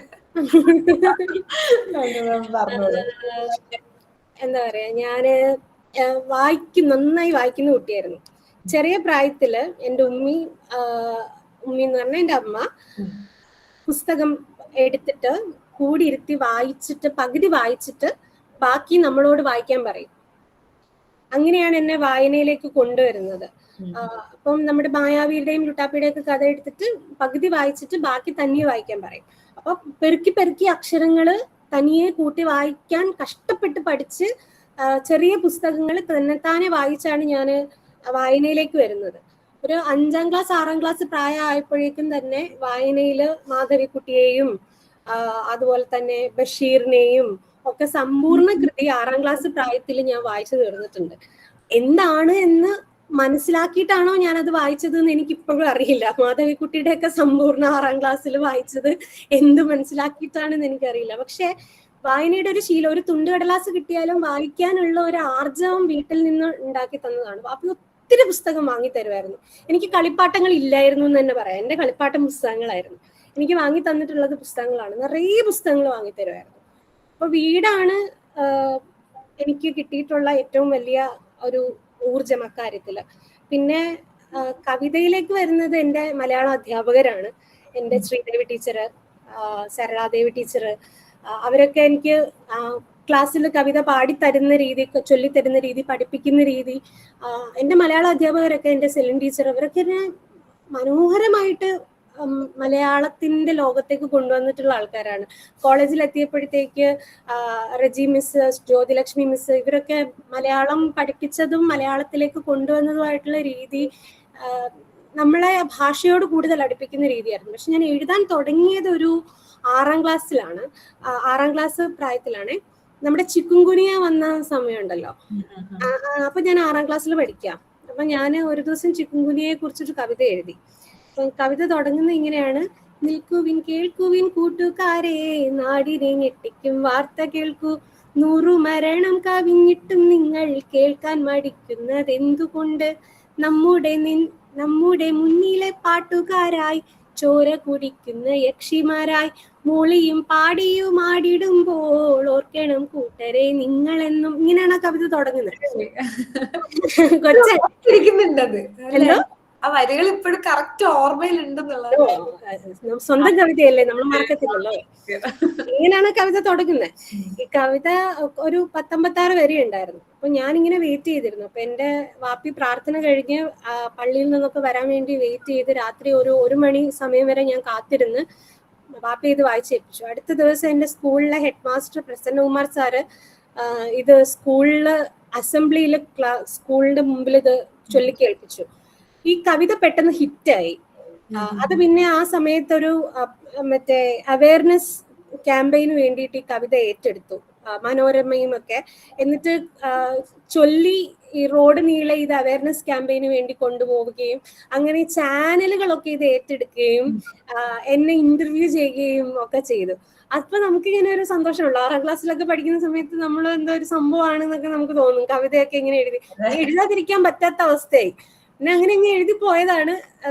ഞാൻ കുഞ്ഞു കുഞ്ഞു കവിതകളൊക്കെ എഴുതായിരുന്നു. അങ്ങനെ എഴുതി 8ാം ക്ലാസ് ഒക്കെ ആയപ്പോഴത്തേക്കും മാതൃഭൂമിയുടെ മുൻ മാനേജിംഗ് ഡയറക്ടർ ആയിട്ടുള്ള MB വീരേന്ദ്രകുമാർ സാർ, എന്റെ വാപ്പിയുടെ അനുജൻ സാദിഖ്, അദ്ദേഹത്തിന്റെ വീട്ടിലുള്ള ഒരു ദിവസം ഒരാവശ്യവുമായിട്ട് വന്ന സമയത്ത് ഞാനിങ്ങനെ എന്റെ കവിതയൊക്കെ ചൊല്ലിക്കേൽപ്പിക്കാൻ, നാണമൊന്നും ഇല്ലായിരുന്നു. നാണം അന്നും ഇല്ല ഇന്നും ഇല്ല. എന്തെങ്കിലും പറഞ്ഞ അപ്പൊ തന്നെ കാര്യങ്ങൾ ചെയ്യുക എന്നുള്ളതേ ഉള്ളൂ. അപ്പൊ കവിത ചൊല്ലാവോ എന്ന് ചോദിച്ച ഉടനെ തന്നെ ഞാൻ എന്റെ കവിതയൊക്കെ ചൊല്ലി. അപ്പൊ പുള്ളി എന്നോട് ചോദിച്ചു, മോളെ എഴുതിയതാണോ എന്ന് ചോദിച്ചു. അതേന്ന് പറഞ്ഞു. വേറെ എഴുതിയിട്ടുണ്ടോ എന്ന് ചോദിച്ചു. ഓ ഉണ്ടെന്ന് പറഞ്ഞു. ഇന്ന് എടുത്തോണ്ട് വരാൻ പറഞ്ഞു. അപ്പൊ ഞാൻ എന്റെ ഡയറി കൊണ്ടെന്ന് കാണിച്ചു. അപ്പൊ ഡയറി കാണിച്ചിട്ടപ്പോ പുള്ളി കവിതയൊക്കെ മറിച്ച് നോക്കിയിട്ട് പറഞ്ഞു, ഇത് മോൾ എഴുതിയാണെങ്കിൽ നമുക്കിത് മാതൃഭൂമി ഇത് പുസ്തകമാക്കാന്ന് പറഞ്ഞു. അങ്ങനെ 8ാം ക്ലാസ്സിൽ പഠിക്കുന്ന സമയത്ത് മാതൃഭൂമി ആദ്യമായിട്ട് എന്റെ കവിതകളെല്ലാം കൂടെ ചേർത്ത് ഞാൻ 10ലെത്തിയപ്പോഴേക്കും അതൊരു പുസ്തകമായിട്ട് പുറത്തിറങ്ങി. അതായിരുന്നു എന്റെ ആദ്യത്തെ കവിതാ പുസ്തകം. അമ്മാളു എന്നായിരുന്നു പുസ്തകത്തിന്റെ പേര്. ഞാൻ വളർത്തിയിരുന്ന കുയിലിന്റെ പേരായിരുന്നു അമ്മാളു. എനിക്കൊരു പെറ്റ് കുയിലുണ്ടായിരുന്നു, അതിന്റെ പേരായിരുന്നു അമ്മാളു. അങ്ങനെ ആ പുസ്തകത്തിന് അങ്ങനെയാണ് കവിതയുടെ ലോകത്തേക്ക് വന്നത് എന്ന് പറയാം. അത് കഴിഞ്ഞ് പിന്നെ എഴുത്ത് സജീവമായിട്ട് ആലപ്പുഴയിലെ കവിയരങ്ങുകളിലും കാവ്യവേദികളിലും ഒക്കെ വളരെ സജീവം എന്ന് പറഞ്ഞാൽ അച്ഛനൊരു കവിതാ പ്രേമിയാണ്. നന്നായി എഴുതുന്ന ആളാണ്. പക്ഷെ ആളെഴുതുന്നതിനെക്കാട്ടിലും ആൾക്കിഷ്ടം ഞാൻ എഴുതുന്നത് കാണാനും അത് വായിക്കാനുമാണ്. പുള്ളിയുടെ രഹസ്യമായിട്ടുള്ളൊരു ഹോബി തന്നെ ഞാൻ എഴുതുന്ന കവിതകൾ വായിച്ച് കാണാതെ പഠിച്ചത് ചൊല്ലുക എന്നുള്ളതാണ്. അപ്പൊ പുള്ളി രണ്ടാളും ഉണ്ട്, അമ്മ ഉണ്ട്, അച്ഛനുണ്ട്. രണ്ടുപേരുണ്ട്. അപ്പോ കവിതയും കൊണ്ട് നന്നായിട്ട് എന്താ ചെയ്യാ, എന്നെയും കൊണ്ട് നടന്ന് കവിതാവേദികളിൽ കൊണ്ട് നടന്ന് ഇങ്ങനെ കവിത ചൊല്ലിച്ച് വേദികളോടുള്ള ഭയം മാറ്റിയെടുത്ത്. അങ്ങനെ വേദിയിൽ തന്നെയായിരുന്നു ഞാൻ. ഒരു ഡിഗ്രി കഴിയുന്ന സമയം വരെയും മുഴുവൻ സമയവും ഏകദേശം ആലപ്പുഴയിലെ വേദികളിലായിരുന്നു, കവിതയുമായിട്ട് ജീവിക്കുകയായിരുന്നു എന്ന് തന്നെ പറയാം. അങ്ങനെയായിരുന്നു ഒരു കാലം, കവിതയുടെ കാലം. നമുക്ക് ഈ ചെറുപ്പകാലത്ത് ഉണ്ടാവുന്ന ഇഷ്ടങ്ങളും നമ്മുടെ പാഷനുകളൊക്കെ നല്ല വലുതായി ജോലി തിരക്കുകളിൽ പെട്ടാലും കണ്ടിന്യൂ ചെയ്യുക, കൺസിസ്റ്റൻസി മെയിൻറ്റെയിൻ ചെയ്യാന്ന് പറയുന്നത് ഒരു ബുദ്ധിമുട്ടിലായിരുന്നു. മാം എനിക്ക് അറിയാം മാമിന് പല ഭാഗങ്ങളിൽ വെച്ചും എടുത്ത് സ്റ്റോപ്പ് ചെയ്യേണ്ടതായിട്ടും ഹോൾട്ട് ചെയ്യേണ്ടതായിട്ടും ഒക്കെ വന്നിട്ടുണ്ട്. പക്ഷെ അത് എപ്പോഴും റീസ്റ്റാർട്ട് ചെയ്യുന്ന ഒരു വ്യക്തി കൂടിയാണ് മാം എന്ന് എനിക്ക് തോന്നിയിട്ടുണ്ട്. എഴുത്തിലേക്ക് തിരികെ വരുന്ന ഒരാളുകൂടിയാണ്. അപ്പം ആ എഴുത്തിലേക്ക് ഇങ്ങനെ തിരികെ വരാനുള്ള ഒരു ഊർജ്ജം എന്താണ്, എവിടെയെങ്കിലും ഒന്ന് മിസ്സായി പോയി കഴിഞ്ഞാലും വീണ്ടും എഴുതണം എന്നുള്ള തോന്നലിലേക്കും അത് നമ്മളിലേക്ക് എത്തിക്കണം എന്നുള്ള തോന്നലിലേക്കും വരുന്നത് എവിടെ നിന്നാണ് ഊർജ്ജം വരുന്നത്? ബൗൺസ് ബാക്ക് ചെയ്യുന്ന അത്ര എളുപ്പമുള്ള കാര്യമല്ല. ഞാൻ ബൈപോളാർ ഡിപ്രഷൻ ഉള്ള ഒരാളാണ്. അപ്പോൾ എസ്പെഷ്യലി ബൈപോളാർ ഡിപ്രഷന്റെ ഒരു പ്രധാനപ്പെട്ട സിംറ്റം എന്ന് പറയുന്നത് തന്നെ നമ്മൾ ഡൗൺ ആയി കഴിഞ്ഞാൽ നമ്മൾ എക്സ്ട്രീംലി ഡൗൺ ആയിരിക്കും എന്നുള്ളതാണ്. ഈ ഡൗൺ ആയി കിടക്കുന്ന സമയത്ത് നമുക്ക് എഴുതാൻ സാധാരണഗതിയിൽ പറ്റരുതാത്തതാണ്. പക്ഷെ എന്നെ സംബന്ധിച്ചിടത്തോളം ഞാൻ എഴുതുന്നതിൽ ഏറ്റവും കൂടുതൽ പങ്കും ഞാൻ നെഗറ്റീവ് അടിച്ചിരിക്കുന്ന സമയത്താണ്.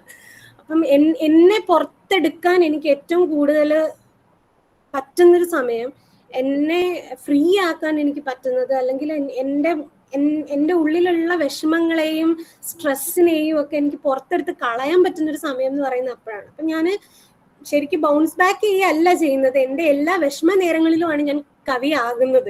ഞാൻ കവിയാണെന്ന് പറയാൻ എനിക്ക് ധൈര്യക്കുറവുള്ള ആളാണ്. ഞാൻ എഴുതുന്നത് ആ സമയത്താണെന്ന് പറയാം. അപ്പം ഞാൻ ശക്തമായിട്ട് ചില ദിവസങ്ങളിലൊക്കെ ഇരുന്നിട്ട് എങ്ങനെയാണെന്ന് പോലും അറിയാതെ നമ്മൾ ഇന്നെന്നാ കവിത എഴുതിയേക്കാം എന്ന് വിചാരിച്ചൊന്നും അല്ല നമ്മൾ എഴുതുന്നത്. നമ്മൾ എഴുതി പോവുകയാണ് ചെയ്യുന്നത്. നമ്മൾ അറിയാണ്ട് എഴുതി പോവുകയാണ് ചെയ്യുന്നത്. ആ ഒരു പ്രോസസ്സ് അറിഞ്ഞുകൊണ്ട് ചെയ്യുന്നത് ഒരു കാര്യമല്ല. അപ്പൊ എന്നെ സംബന്ധിച്ച് എഴുത്ത് എന്ന് പറയുന്ന പ്രോസസ്സ് രണ്ട് രീതിയിൽ നടക്കും. ഒന്ന്, ഒരുപാട് വായിക്കുന്ന സമയത്ത് അതിൻ്റെ ഒരു ബൈ പ്രോഡക്റ്റ് ആയിട്ട് എഴുത്ത് വരാറുണ്ട്. ഒത്തിരി നല്ല ഫിക്ഷൻ വായനയിൽ മുഴുകിയിരിക്കുന്ന സമയത്ത് അറിയാതെ എഴുത്ത് വരാറുണ്ട്. രണ്ട്, വളരെ ഡൗൺ ആയിട്ടിരിക്കുന്ന സമയത്ത് അതിൻ്റെ അകത്തുനിന്ന് പുറത്ത് കിടക്കാനുള്ള ഒരു ഉപാധിയായിട്ടും എഴുത്ത് വർക്ക് ചെയ്യാറുണ്ട്. ഞാനിപ്പോ പെട്ടെന്ന് മെന്റൽ ഹെൽത്ത് റിലേറ്റഡ് ക്വസ്റ്റിലേക്ക് വരണ്ടെന്ന് വിചാരിച്ചു, പതുക്കെ വന്നാൽ മതി എന്ന് വിചാരിച്ചിരിക്കുന്നു. പക്ഷെ മാം ഇപ്പൊ ഇത് പറഞ്ഞപ്പോ ഞാൻ കഴിഞ്ഞൊരു 2-3 വർഷമായിട്ട് മാമിനെ വളരെ അടുത്ത് നിന്ന് കാണുന്ന ഒരാളാണ്.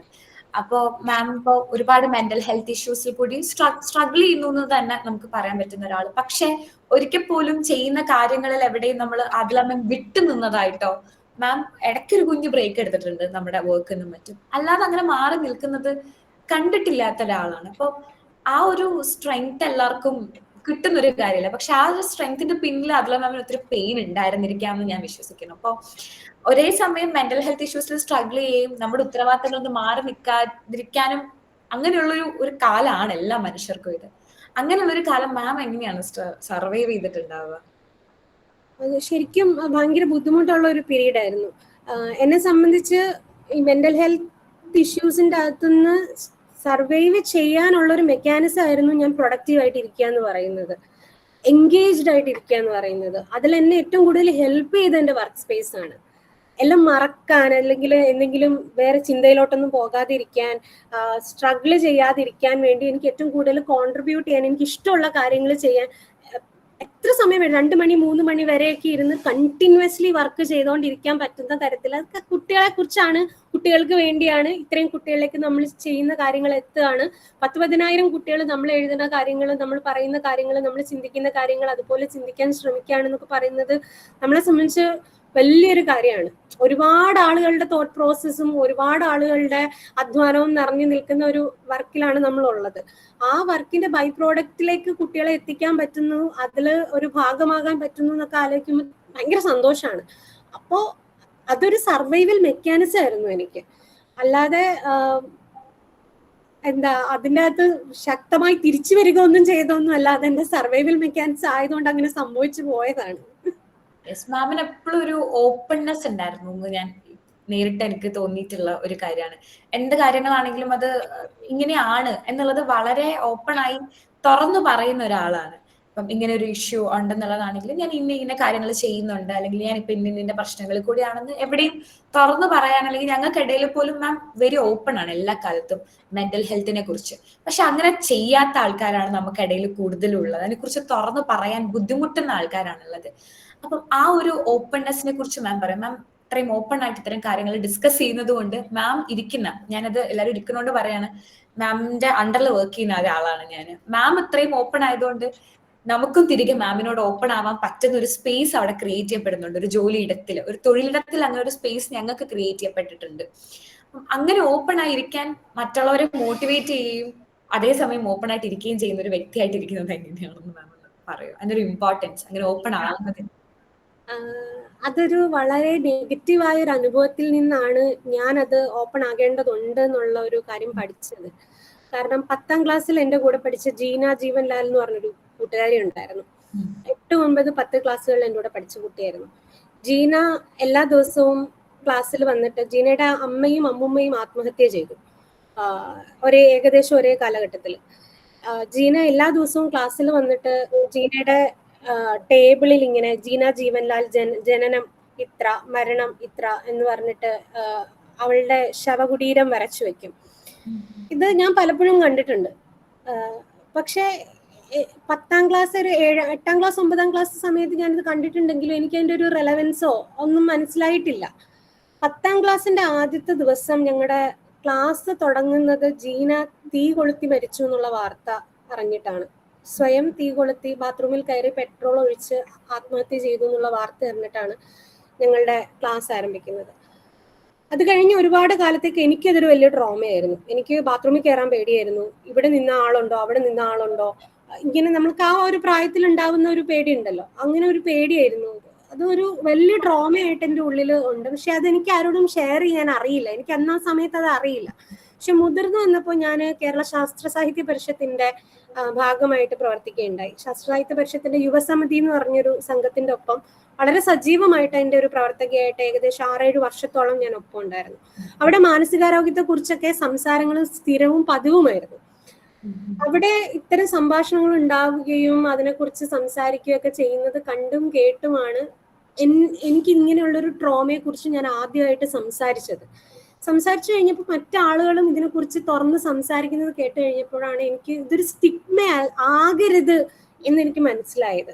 ഇതൊരു സ്റ്റിഗ്മ ആകരുത് എന്ന് മനസ്സിലാക്കി കഴിഞ്ഞപ്പോഴേക്കും സാധാരണഗതിയിൽ എല്ലാവരും പറയുന്നത്, എന്തിനാ ഇതിനെക്കുറിച്ചൊക്കെ സംസാരിക്കുന്നത്, ഇത് പറയാൻ കൊള്ളാത്തൊരു കാര്യമാണ്, ഇത് കേട്ട ഉടനെ നിനക്ക് വട്ടാണോ, വട്ടിന്റെ മരുന്ന് കഴിക്കുന്നുണ്ടോ, ഇതൊന്നും ആരും അറിയാൻ പാടില്ല, ഇങ്ങനെയുള്ള ഒരു സ്റ്റിഗ്മയാണ് എല്ലാവർക്കും ഇതിനെക്കുറിച്ചുള്ളത്. അത് എന്തോ രഹസ്യാത്മക സ്വഭാവമുള്ള എന്തോ ഒരു പ്രശ്നം പോലെയാണ് എല്ലാവരും വിചാരിച്ചു വെച്ചിരിക്കുന്നത്. പക്ഷെ അത് അങ്ങനെ അല്ല എന്നുള്ളതോ അത് വളരെ സ്വാഭാവികമാണ്. നമ്മൾ എങ്ങനെ നമ്മുടെ ശരീരത്തിൽ ഒരു പനി വരുന്നോ, എങ്ങനെ തലവേദന വരുന്നോ, എങ്ങനെ കാലുവേദന വരുന്നോ, എങ്ങനെ ഒടിവ് വരുന്നോ, അതുപോലെ തന്നെ നോക്കേണ്ടതാണ് നമ്മുടെ തലച്ചോറിനെയും അതിലെ കെമിക്കൽ റിയാക്ഷൻസിനെയും അതിലെ ഹോർമോണൽ വ്യതിയാനങ്ങളെയും നമ്മൾ മനസ്സിലാക്കി ഇരിക്കേണ്ടതുണ്ട് എന്നുള്ള ഒരു ബോധം കൊണ്ടാണ് എനിക്കിത് ഉണ്ടാകുമ്പോൾ അതിനെ ധൈര്യത്തോടു കൂടി മറ്റുള്ള ആൾക്കാർക്ക് പറഞ്ഞ് മനസ്സിലാക്കി കൊടുക്കാൻ. ഇപ്പൊ എനിക്ക് അറിയില്ല എന്റെ രക്ഷിതാക്കൾക്ക് എത്രത്തോളം ഇത് മനസ്സിലാകും എന്ന് എനിക്കറിയില്ല. കാരണം അവരെന്നെ കാണുന്നത് അവരുടെ മകളായിട്ടാണ്. പക്ഷെ എന്നെ അറിയാത്ത ഞാനുമായിട്ട് ബ്ലഡ് റിലേഷൻ ഇല്ലാത്ത നിങ്ങൾക്ക് ഒരുപക്ഷെ അത് മനസ്സിലാകും. കാരണം നിങ്ങൾ എന്നെ കാണുന്നത് മറ്റൊരു വ്യക്തിയായിട്ടാണ്, അല്ലെ? അതുപോലെ ഇത് മനസ്സിലാക്കാൻ കഴിയുന്ന ആളുകൾക്ക് മുമ്പിൽ ഇത് പറഞ്ഞ് മനസ്സിലാക്കണം. അത് കേൾക്കുമ്പോഴായിരിക്കും വേറൊരാൾക്ക് ഇത് തോന്നുന്നുണ്ടാവുക, എനിക്കും ഈ പ്രശ്നം ഉണ്ടല്ലോ, എനിക്കിത് പറയാൻ ആളുണ്ടല്ലോ എന്ന്. എന്നോട് ഞാനിത് പറഞ്ഞത് കേട്ട് എന്നോട് തിരിച്ച് അവരുടെ പ്രശ്നങ്ങൾ പറഞ്ഞിട്ടുള്ള ഒരുപാട് ആൾക്കാരുണ്ട്. എന്നോട് ഇത് പറഞ്ഞ് കേട്ട് പിന്നീട് ഡോക്ടറെ കണ്ടിട്ടുള്ള ഒരുപാട് ആൾക്കാരുണ്ട്. സൂയിസൈഡൽ ടെൻഡൻസിയുടെ അറ്റത്ത് നിന്ന് സർവൈവ് ചെയ്ത് വന്നിട്ടുള്ള ആൾക്കാരുണ്ട്. ഞാൻ റെക്കമെൻഡ് ചെയ്ത് ഡോക്ടറെ അടുത്ത് പോയിട്ടുള്ള ഒരു 4-5 ആൾക്കാരുണ്ട്. അതുകൊണ്ട് എനിക്ക് അതിൽ ഒരു തരത്തിൽ പറഞ്ഞാൽ ഒരു അഭിമാനം കലർന്ന സന്തോഷം തന്നെയാണ് അക്കാര്യത്തിലുള്ളത്. ഒരു രോഗിയാണ് എന്നുള്ളതോ രോഗാവസ്ഥയിലുള്ള ഒരു വ്യക്തിയാണ് എന്നുള്ളതോ അല്ല, ഇത് ഒരു ഹൈജീൻ പാലിക്കലാണ്, ഒരു മെന്റൽ ഹെൽത്ത് ഹൈജീൻ പാലിക്കലാണ് എന്നാണ് ഞാൻ വിചാരിക്കുന്നത്. അത് സംസാരിക്കപ്പെടേണ്ടുന്ന, സ്റ്റിഗ്മ ഇല്ലാണ്ട് സംസാരിക്കപ്പെടേണ്ടുന്ന ഒരു കാര്യമാണ്. And we have to practice it ഇനിയും. Yes ma'am. ലൈക്ക് നേരത്തെ പറഞ്ഞായിരുന്നു, ഒന്നുകൂടി റിപ്പീറ്റ് ചെയ്ത് പറയണം. അങ്ങനെ ഒരാള് നമ്മുടെ വർക്ക് സ്പേസിൽ ഉള്ളത് കൊണ്ട് മാത്രം നമുക്ക് അത്തരം കാര്യങ്ങൾ തുറന്നു പറയാനും ഒരു ബ്രേക്കിന്റെ ആവശ്യം ഉണ്ടെന്ന് പറയാനും സാധിക്കുന്ന ഒരു സ്പേസും കൂടി അതില മാം ക്രിയേറ്റ് ചെയ്തിട്ടുണ്ട് ഞങ്ങളുടെ വർക്ക് സ്പേസിൽ എന്നുള്ളത് എനിക്ക് വളരെ സന്തോഷത്തോടെ അഭിമാനത്തോടെ എനിക്ക് പറയാൻ പറ്റുന്ന ഒരു കാര്യമാണ്. ആൻഡ് മദർഹുഡിലേക്ക് വരുമ്പം മാം കനിവിന്റെ അമ്മയായിട്ടാണ് ഞാൻ മാമിനെ ആദ്യം കാണുന്നത്. അക്കാര്യത്തിൽ വളരെ സന്തോഷവതിയായിട്ടുള്ള ഒരു ആളായിട്ടാണ് ഞാൻ ആദ്യമായിട്ട് മാമിനെ കാണുന്നത്. അപ്പോൾ മാം ഈ പോസ്റ്റ്മോർട്ടം എന്ന് പറഞ്ഞിട്ടുള്ള ഒരു കാര്യത്തെ കുറിച്ചിട്ട് നമ്മൾ ഒരുപാട് ആൾക്കാർ സംസാരിക്കുന്നുണ്ട്. എന്നാൽ പോലും ഒരു ക്രിട്ടിക്കൽ ആയിട്ടുള്ള ഒരു പ്രഗ്നൻസി പീരീഡ് കടന്നു വന്ന ഒരാളാണ് അതില മാം. ആൻഡ് മാമിന്റെ ആ ഒരു പോസ്റ്റ്മോർട്ടം പീരീഡിനെ കുറിച്ചിട്ട് പറയും, ഇഫ് ഇറ്റ് ഇസ് ഓക്കെ. അല്ലല്ല, അത് ഓക്കെ ആവുന്നതിന്റെ അല്ല. ഞാൻ വളരെ ലക്കി ആയിട്ടുള്ള ഒരാളാണ് അക്കാര്യത്തില്.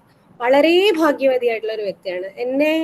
എന്റെ ചുറ്റും ഉണ്ടായിരുന്ന മനുഷ്യര് നല്ല ബുദ്ധിബോധമുള്ള, നല്ല സ്നേഹം നിറഞ്ഞ മനുഷ്യരായിരുന്നു. എനിക്ക് അതിന്റെ ബുദ്ധിമുട്ടുകൾ അനുഭവിക്കേണ്ടി വന്നിട്ടില്ല എന്നുള്ളത് ഒരു വലിയ ഭാഗ്യമാണ്. എൻ്റെ അച്ഛനും അമ്മയും ആയിക്കോട്ടെ, ഉമ്മായും പാപ്പായും ആയിക്കോട്ടെ, എൻ്റെ സ്വന്തം അനിയത്തി ആയിക്കോട്ടെ, എൻ്റെ ഇജാസിന്റെ അനിയത്തി ആയിക്കോട്ടെ, എല്ലാ ആൾക്കാരും അതിനെ വളരെ വളരെ തുറന്ന മനസ്സോടുകൂടി സ്വീകരിച്ചവർ. പക്ഷെ ഞാൻ നോക്കിയതിനേക്കാൾ ഉപരി എൻ്റെ കുഞ്ഞിനെ കൈകാര്യം ചെയ്തിട്ടുള്ളത് അവരൊക്കെയാണ്. എനിക്ക് അതിനുശേഷം ആരോഗ്യപരമായി വളരെ മോശം ഒരു കണ്ടീഷനിലൂടെ കടന്നു പോകേണ്ടി വന്നിട്ടുള്ള ഒരാളാണ്. അപ്പോൾ എനിക്ക് കുറച്ച് ഡിസ്ക് ഇഷ്യൂസ് ഒക്കെ ഉണ്ടായിരുന്നു, ഡിസ്ക് പ്രൊലാപ്സ് ഒക്കെ വന്നിട്ട് കുറച്ച് ഇഷ്യൂസ് ഒക്കെ ഉണ്ടായിരുന്നു. അപ്പോൾ നമുക്ക് 2 പ്രശ്നം ഉണ്ടെങ്കിൽ വലിയ പ്രശ്നത്തിന് മുമ്പിൽ ചെറിയ പ്രശ്നം ഇല്ലാണ്ടായി പോകും എന്ന് പറയുന്നത് പോലെയാണ്. എനിക്ക് വലിയൊരു പ്രശ്നം വന്നതുകൊണ്ട് ഈ പറഞ്ഞ പോസ്റ്റ്മോർട്ടം ഒരു വലിയ ഇഷ്യൂ ആയിട്ട് എനിക്ക് ഫീൽ ചെയ്തിട്ടില്ല. അത് എൻ്റെ ഒരു ഭാഗ്യമാണ്, എനിക്ക് അങ്ങനെ ഫീൽ ചെയ്തിട്ടില്ല എന്നുള്ളത്. പക്ഷെ ഈ പറഞ്ഞ ബൈപോളർ ഡിപ്രഷൻ എനിക്കിപ്പോഴും അറിയില്ല. I suspect whether it is part of എന്താ അതിന്റെ പോസ്റ്റ്മോർട്ടം ആണോ എന്ന് I suspect. I don't know. ഡോക്ടറുടെ അടുത്ത് ഞാൻ സംസാരിച്ചപ്പോഴും ഡോക്ടറും പറഞ്ഞിട്ടുണ്ട് ആകാതിരിക്കാം എന്നുള്ളത്. Because it's been 3 years and I'm under medication for almost 2 years. അപ്പോൾ പോസ്റ്റ്മോർട്ടം തന്നെ ആണോ എന്ന് നമുക്ക് ഉറപ്പിക്കാൻ പറ്റത്തില്ല. But still postpartum is a hard phase for so many women. I know it, but എനിക്കതിന് അനുഭവിക്കേണ്ടി വന്നിട്ടില്ല. യെസ്, മാമിന്റെ മദർഹുഡിനെ കുറിച്ച് പറയുമ്പോൾ ഏതൊരു കുഞ്ഞും അമ്മ എപ്പോഴും ചിരിച്ച മുഖത്തിൽ കാണണം എന്നായിരിക്കും ആഗ്രഹിക്കുന്നത്. കരയുന്ന അമ്മയെ കാണാൻ തീരെ ചെറിയ പ്രായത്തിലെ കുഞ്ഞുങ്ങൾക്ക് ചിലപ്പം താല്പര്യം ഉണ്ടാവണമെന്നില്ല. എന്നാൽ ഇതുപോലെ ഒരുപാട് മെന്റൽ ഹെൽത്ത് ഇഷ്യൂസിൽ കൂടി കടന്നു പോകുന്ന ഒരാളെന്ന നിലയിൽ അങ്ങനെ കനിവിന്റെ മുമ്പിൽ ഒരു ഹാപ്പി മോമായിട്ട് ഇരിക്കുക എന്ന് പറയുന്നതും മാമിനെ സംബന്ധിച്ചിടത്തോളം ഭയങ്കര സ്ട്രെങ്ത് വേണ്ടിയിരുന്ന ഒരു കാര്യം ആയിരിക്കുമല്ലോ. അപ്പോ അതിനെ കുറിച്ച് I am not a happy mom before Kaniv always. I am not at all a happy mom before Kaniv. I always cry before him. എനിക്ക് അങ്ങനത്തെ ഒരുപാട് സിറ്റുവേഷൻ വന്നിട്ടുണ്ട്. ആൻഡ് ലക്കിലി കനിവിന്റെ അച്ഛൻ ഒരു വളരെ നല്ല വ്യക്തിയാണ്. വളരെ ക്വസ്റ്റ്യൻ ആയിട്ട് ഞാൻ ചോദിക്കായിരിക്കുവായിരുന്നു. വളരെ ബ്യൂട്ടിഫുൾ ആയിട്ടുള്ള ഒരു പേഴ്സൺ ആണ്. എൻ്റെ ഏറ്റവും അടുത്ത സുഹൃത്താണ്. അപ്പൊ അദ്ദേഹം എങ്ങനെയാണോ എന്നോട് പെരുമാറുന്നത് അത് കണ്ടാണ് കനിവ് പഠിക്കുന്നത്. അപ്പൊ ഞാൻ കരയുന്ന സമയത്ത് കനിവ് വന്നിട്ട്, ഉമ്മി എന്തിനാ കരയുന്നു, ഉമ്മി കരയല്ലേ, ഉമ്മിയുടെ കൂടെ ഞാൻ ഇല്ലേ, പോട്ടെ കേട്ടോ, ഇങ്ങനെയൊക്കെ പറയും. ഉമ്മി പേടിക്കണ്ട കേട്ടോ, സാരമില്ല കേട്ടോ എന്നൊക്കെ പറയും. അപ്പം വി ആർ ഓൾസോ ലേണിങ്. അവനും, ഞാൻ കരുതുന്നത് കുട്ടികളും അത് കണ്ട് പഠിക്കണം. എനിക്ക് അഭിനയിക്കാൻ പറ്റില്ല കുട്ടിയുടെ മുമ്പിൽ, എനിക്ക് പ്രശ്നമില്ല എന്ന് പറഞ്ഞിട്ട് എനിക്ക് അഭിനയിക്കാൻ പറ്റില്ല. ഞാൻ കൊളാപ്സ് ആവുന്ന ടൈമിൽ ഞാൻ കൊളാപ്സ് ആകുന്നില്ല എന്ന് എനിക്ക് അഭിനയിക്കാൻ പറ്റില്ല. അത് ഒരു സ്വാഭാവികമായിട്ട് നടന്നു പോകുന്ന പ്രക്രിയയാണ്. പക്ഷെ they are handling it wonderfully well. That I'm lucky enough to have them both in my life. ഞാൻ എന്റെ ലൈഫിൽ ആകെ രണ്ടുപേരെന്തോ പറഞ്ഞു ഞാൻ കേട്ടിട്ടുള്ളൂ, ഇത് കല്യാണം കഴിക്കുന്നത് നല്ലതാണ്, അല്ലെങ്കിൽ കല്യാണം കഴിച്ചത് കൊണ്ട് നന്നായി എന്ന് പറഞ്ഞ് ഞാൻ കേട്ടിട്ടുള്ള വളരെ കുറച്ച് ആൾക്കാരിൽ ഒരാളാണ് ആദില. അപ്പൊ ഞാൻ ആദിലോട് ചോദിച്ചിട്ടുണ്ട്, കല്യാണം കഴിക്കുന്ന നോക്കിയുള്ളൂ എന്ന് മാമിനോട് ഞാൻ ചോദിച്ചിട്ടുണ്ട്. അപ്പൊ രണ്ട് പാർട്ട്നേഴ്സ് അവരുടെ മുമ്പിൽ വളരുന്ന കുഞ്ഞിനെയും ഇൻഫ്ലുവൻസ് ചെയ്യുന്നുണ്ടെന്ന് വളരെ ബ്യൂട്ടിഫുൾ ആയിട്ട് ഇപ്പം മാം പറഞ്ഞു. അപ്പം ആ കാര്യത്തെ കുറിച്ച്, ആ ഒരു പാർട്ട്ണർഷിപ്പിനെ കുറിച്ച്, ലൈക്ക് വളരെ ചുരുക്കത്തിൽ ആൾക്കാർക്കിടയിൽ കല്യാണം കഴിക്കുന്നത് നല്ലതാണെന്ന് പറയുന്ന ഒരാളെന്ന നിലയിൽ മാമിന് ആ ഒരു പാർട്ട്ണർഷിപ്പിനെ കുറിച്ചിട്ട് എന്താണ് പറയാനുള്ളത്? എനിക്ക് ഇതുവരെ എന്റെ കല്യാണം കഴിഞ്ഞെന്ന് തോന്നിയിട്ടില്ല. ഒന്നാമത്തെ കാര്യം, ദ സോ കോൾഡ് മാരേജ് സിസ്റ്റത്തിന്റെ അകത്തല്ല ഞങ്ങൾ വർക്ക് ചെയ്യുന്നത്. സോ കോൾഡ് മാരേജ് സിസ്റ്റത്തിന്റെ സ്ട്രക്ചറൽ ഹെജ്മണിക്ക് അകത്തല്ല ഞങ്ങളുടെ സിസ്റ്റം വർക്ക് ചെയ്ത് പോകുന്നത്. We are very good friends, living together, who are kind of, we are not adjusting each other. I think we are kind of understanding each other well. അതാണ് എനിക്ക് തോന്നുന്നത്. ഒരുപക്ഷെ എന്നെക്കാളും ബെറ്റർ ആയിട്ടുള്ള ഒരു പാർട്ട്ണർ റിജാസ് ആണ്. Is a very good man, very good person, very good human being. നല്ല മനുഷ്യനാണ്. അതുകൊണ്ട് തന്നെ it is very easy to go with him. അതാണ് എനിക്ക് പറയാനുള്ളത്. അദ്ദേഹത്തെ വളരെ നന്നായിട്ട് അദ്ദേഹത്തിന്റെ അച്ഛനും അമ്മയും വളർത്തിയിട്ടുണ്ട്. അത് വളരെ നല്ലൊരു കാര്യമാണ്. അത് പറയേണ്ട ഒരു കാര്യമാണല്ലോ അത്. പക്ഷെ പാർട്ട്ണർഷിപ്പ് ഇസ് ഓൾവേസ് ഒരു ഗിവ് ആൻഡ് ടേക്ക് പ്രോസസ് ആണ്.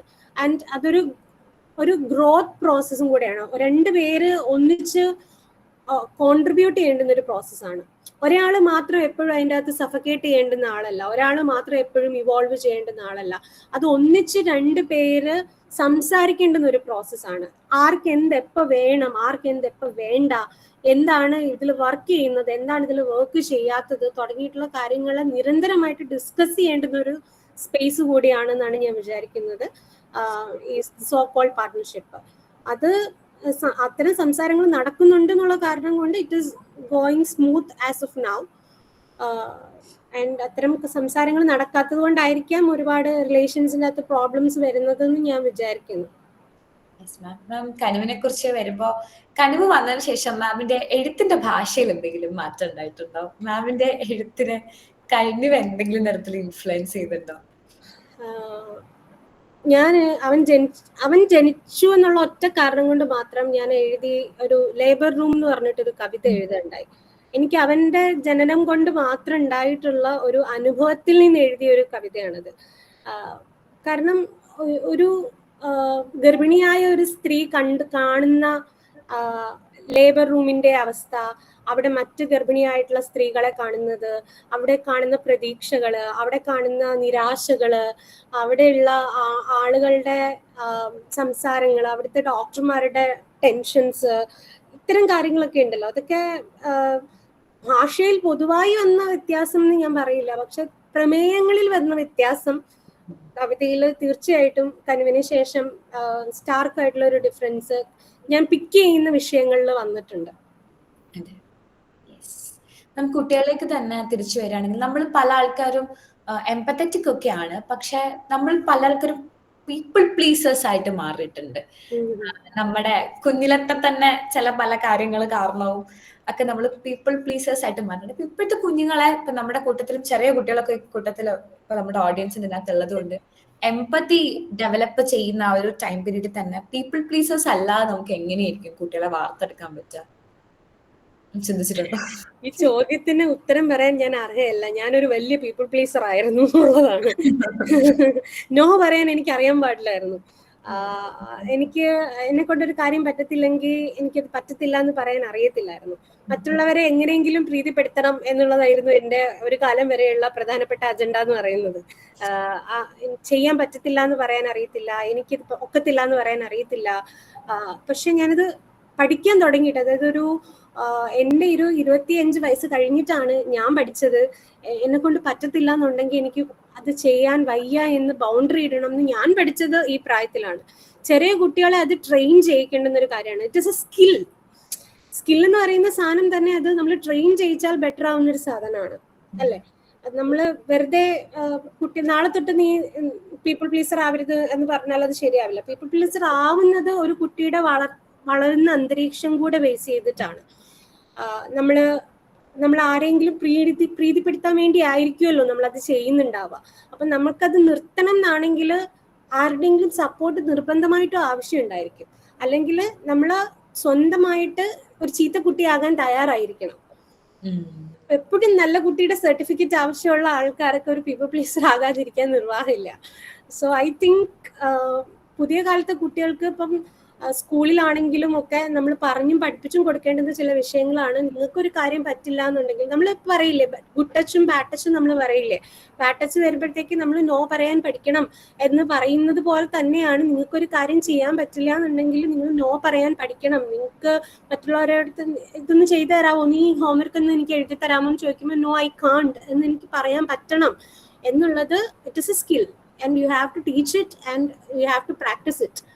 അതാണ് എനിക്ക് തോന്നുന്നത്. യെസ് മാം, ഞാൻ ലാസ്റ്റ് ആയിട്ടുള്ളൊരു ക്വസ്റ്റ്യൻ ഇവിടെ വരുന്ന മോസ്റ്റ് ഓഫ് ദ ഗസ്റ്റുകളോടും ചോദിക്കാറുണ്ട്. കാര്യം എനിക്കിഷ്ടമാണ് ആ ഉത്തരം കേൾക്കാൻ വേണ്ടിയിട്ട്. യങ്ങർ സെൽഫിനോട് എന്ത് പറയും എന്നുള്ളൊരു ക്വസ്റ്റ്യൻ. കുറച്ചധികം ഒരു 10-15 വർഷം പിന്നിലുള്ള ആദില കബീറിനോട് ഇപ്പോൾ ഉള്ള ആദില കബീറിന് പറയാനുള്ളത് എന്തായിരിക്കും എന്നുള്ളൊരു ക്യൂരിയോസിറ്റി ഉണ്ട് കേൾക്കാൻ. നല്ല ചോദ്യം. പക്ഷെ ഞാൻ പറഞ്ഞല്ലോ, ഞാൻ ഇപ്പോഴും ആ പ്രായത്തിൽ നിന്ന് വളർന്നിട്ടില്ലാത്ത ഒരാളാണ്. So I am still that young. So ഞാൻ ഇപ്പോഴും 15ാമത്തെ വയസ്സിലോ ഞാൻ ഇപ്പോഴും 8ാം ക്ലാസ്സിൽ പഠിക്കുന്ന ഒരു പ്രായത്തിലാണ് ഇരിക്കുന്നത്. എൻ്റെ ഒരു വലിയ പ്രശ്നം കൂടിയാണത്, ആ പ്രായത്തിൽ നിൽക്കുന്നു എന്നുള്ളത്. സ്റ്റിൽ ഞാൻ പറയാൻ ആഗ്രഹിക്കുന്നുണ്ടാവുക ഇതാണ്, ഈ നേരത്തെ പറഞ്ഞ കാര്യമാണ്, ലേൺ ടു സേ നോ. പറ്റത്തില്ല എന്ന് പറയാൻ കുറച്ചൊക്കെ പഠിക്കണം. എല്ലായിടത്തും എല്ലാ കാര്യങ്ങളും ചെയ്യാമെന്ന് പറഞ്ഞ് ഞാൻ ആ ടൈമിലൊക്കെ ഒരുപാട് സ്ട്രെസ് എടുത്തിട്ടുണ്ട്. പറ്റാത്ത കാര്യങ്ങളൊക്കെ ചെയ്തു വെച്ച് കുട്ടിക്കാലത്ത് എനിക്ക് കുറെ കുട്ടിക്കാലം നഷ്ടപ്പെട്ടിട്ടുള്ള ഒരാളാണ് ഞാൻ എപ്പോഴും പറയും, ഒരുപാട് കലോത്സവ വേദികളിലൊക്കെ നിറഞ്ഞു നിന്നിട്ടുണ്ടായിരുന്ന ഒരാളായിരുന്നു. അപ്പോ കളിക്കാൻ എനിക്ക് അങ്ങനെ പറ്റിയിട്ടില്ല.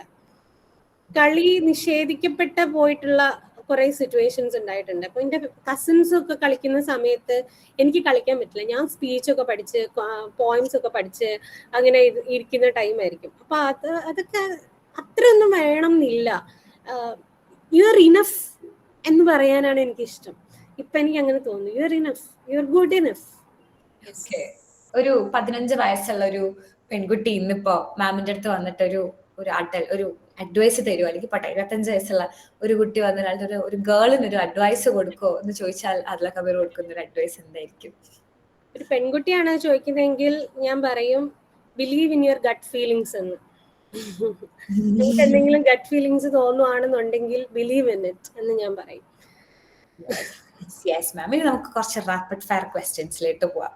ഞാനിത് ഇതുവരെ ഇങ്ങനത്തെ പരിപാടി അറ്റൻഡ് ചെയ്തിട്ടില്ല കേട്ടോ. റാപ്പിഡ് ഫയർ ഒന്നും എനിക്കറിയില്ല ഇത് അറ്റൻഡ് ചെയ്യാൻ. രസമായിരിക്കും. 10 ചോദ്യങ്ങളേ ഉള്ളൂ. ലൈക്ക് കുട്ടികളോട് അഡൽട്സ് ഈ ഒരു വാക്ക് കൂടുതൽ ഉപയോഗിച്ചിരുന്നെങ്കിൽ എന്ന് തോന്നുന്ന ഒരു വാക്ക്, word you wish adults use more while speaking to children. Sorry. Correct അല്ലേ? സത്യം. ഓക്കെ, അങ്ങനെയാണെങ്കിൽ റിസർച്ചറും കൂടിയാണ്. Poetry or research when your heart is heavy? ഭയങ്കര ഹാർട്ട് ഹെവി ആവുന്ന സമയത്ത് research or poetry? Poetry for sure. Yes. One classroom rule you would delete forever. One classroom rule you would delete forever. നമ്മുടെ traditional class റൂമുകളിൽ സ്ഥിരമുള്ള ഒരു സാധനം. ആൺകുട്ടികളെയും പെൺകുട്ടികളെയും മാറ്റിയിരുത്തുന്നത്. Correct. Okay. A Malayalam word that feels like home. Feels like? Home. കേൾക്കുമ്പോ തന്നെ ഒരു സമാധാനം തോന്നുന്നൊരു മലയാളം വാക്ക്. വിശ്വാസം. വിശ്വാസം. Yes. Okay. A question Kanu asked that stayed with you. മാമിനോട് ചോദിച്ചൊരു ചോദ്യം മാമിന്റെ ഉള്ളിൽ തന്നെ ഇങ്ങനെ തങ്ങി നിന്ന് എന്തെങ്കിലും ഒരു ചോദ്യം ഉണ്ടോ? ആണെന്ന് പറഞ്ഞ എന്താ, പെണ്ണെന്ന് പറഞ്ഞ എന്താ? അവന് 2.25 വയസ്സായിട്ടേ ഉള്ളൂ. പക്ഷെ അവൻ എന്റെ അടുത്ത് ഒരു 2 ആഴ്ച മുമ്പ് ചോദിച്ചതാ. മാം അത് എങ്ങനെയായിരിക്കും റിപ്ലൈ കൊടുത്ത് പറയാൻ ക്യൂരിയസ്. അത് ഈ പബ്ലിക് പ്ലാറ്റ്ഫോമിൽ ഇപ്പൊ പറയാൻ ഇച്ചിരി ബുദ്ധിമുട്ടുണ്ട്. ആൻഡ് അടുത്ത question, children's book every adult should read. ഒരു അഡൾട്ട് വായിച്ചിരിക്കണം എന്ന് മാമിന് തോന്നുന്ന ഒരു കുട്ടികളുടെ പുസ്തകം ഏതാണ്? ഒരു കുടയും കുഞ്ഞു പെങ്ങളും. എഴുതുന്ന സമയത്ത് സൈലൻസ് ആണോ അതോ കോൺവെർസേഷൻ ആണോ മാമിന് കൂടുതൽ ഓക്കെ ആയിട്ട് തോന്നുക? Silence. Silence. Silence. One thing childhood taught you that adulthood forgot. ചെറുതിൽ പഠിച്ചൊരു കാര്യം മാം വളർന്നപ്പോൾ അത് മനഃപൂർവ്വം അല്ലാതെയോ മറന്നു കളഞ്ഞ ഒരു കാര്യം. Hard question. Okay. A smell that reminds you of childhood. വല്ലുമ്മയുടെ മണം, പാപ്പിയുടെ ഉമ്മയുടെ മണം. Okay. Okay. If childhood had a soundtrack, what would be the first song? മാമിന്റെ ചൈൽഡ്ഹുഡിനെ ഓർമ്മപ്പെടുത്തുന്ന ഒരു പലവട്ടം പൂക്കാലം വഴി തെറ്റിപ്പോയിട്ടൊരു നാളും പൂക്കാവാങ്ങും. അടിപൊളി. ഓക്കെ. ഇപ്പൊ മാം ഇനി നമുക്ക് ഓപ്പൺ സെഷൻ ആണ്. ഇവിടെ ഇരിക്കുന്ന ഓഡിയൻസിൽ മാമിനെ പരിചയമുള്ള ഒരുപാട് ആൾക്കാരുണ്ട്. മാമിനോട് ചോദ്യങ്ങൾ ചോദിക്കാം, മാമിനെ കുറിച്ച് പറയാം. മാമിന് വേണ്ടി ഒരു മെസ്സേജ് വന്നിട്ടുണ്ട്. Adil is an amazing poet, my all-time favorite poet of our times, a kid I had known since 13 or so. Carry on dear, long way to go. ഇതുപോലെ ഇത് ആദില മാമിന് ഒരു മെമ്മറബിൾ സെഷൻ ആവണമെന്ന് എനിക്ക് വലിയ ആഗ്രഹമുണ്ട്. അപ്പൊ മാമിനെ അറിയുന്ന, മാമിന്റെ വർക്ക് സ്പേസിലുള്ള, മാമിന്റെ സ്റ്റുഡൻസ് ആയിട്ടുള്ള, മാമിന്റെ വളരെ അടുത്തേക്കുന്ന ഒത്തിരി പേര് ഇവിടെ ഉണ്ട്. മാമിനോട് എന്തെങ്കിലും ചോദിക്കാനുണ്ടെങ്കിൽ ഹാൻഡ്സ് റേസ് ചെയ്ത് അൺമ്യൂട്ട് ചെയ്യാം. മാമിനോട് എന്തെങ്കിലും മനസ്സറിഞ്ഞ് പറയാനുണ്ടെങ്കിലും നിങ്ങൾക്ക് പറയാൻ പറ്റും. So anyone. ഞാൻ മെസ്സേജ് ചെയ്ത വിശ്വനാഥ് സാറിനെ കുറിച്ച് ഞാനൊന്ന് പറഞ്ഞോട്ടെ. സാറ് എനിക്ക് 13ാമത്തെ വയസ്സിൽ എനിക്ക് ആദ്യത്തെ കത്ത് കിട്ടുന്നത് സാറിൻ്റെതാ. സാറാണ് എനിക്ക് ആദ്യമായിട്ട് ഒരു കത്ത് അയക്കുന്നത്. എൻ്റെ പുസ്തകം വായിച്ചിട്ടൊരു കത്ത് അയച്ചിട്ട് അന്ന് തുടങ്ങി ഇന്ന് വരെയും എൻ്റെ കവിതയുടെ ഏറ്റവും മിക്കവാറും ആദ്യത്തെ വായനക്കാരിൽ ഒരാളും വിമർശകരിൽ ഒരാളുമായിട്ടുള്ള ആളാണ് സാറ്. ഞാൻ എൻ്റെ കവിതകൾ എഴുതി കഴിഞ്ഞാൽ ഞാൻ സന്തോഷമായിട്ട് ആദ്യം കാണിക്കാറുള്ള ഒരാളാണ് സാർ. എനിക്ക് ഉറപ്പാണ് സാറ് പറയുന്ന കമന്റ്സ് അതിൽ ഞാൻ ഭയങ്കര തൃപ്തയാണ്. അപ്പം സാർ എൻ്റെ അടുത്ത സുഹൃത്തും കൂടെയാണ്. പിന്നെ Shruti is here. I don't know what Shruti is understanding from the session. She is from Telangana. She's a very good friend of mine. She is from the Telangana project of Lead IAS Junior. So thank you so much, Shruti, for joining the session. She also texted something.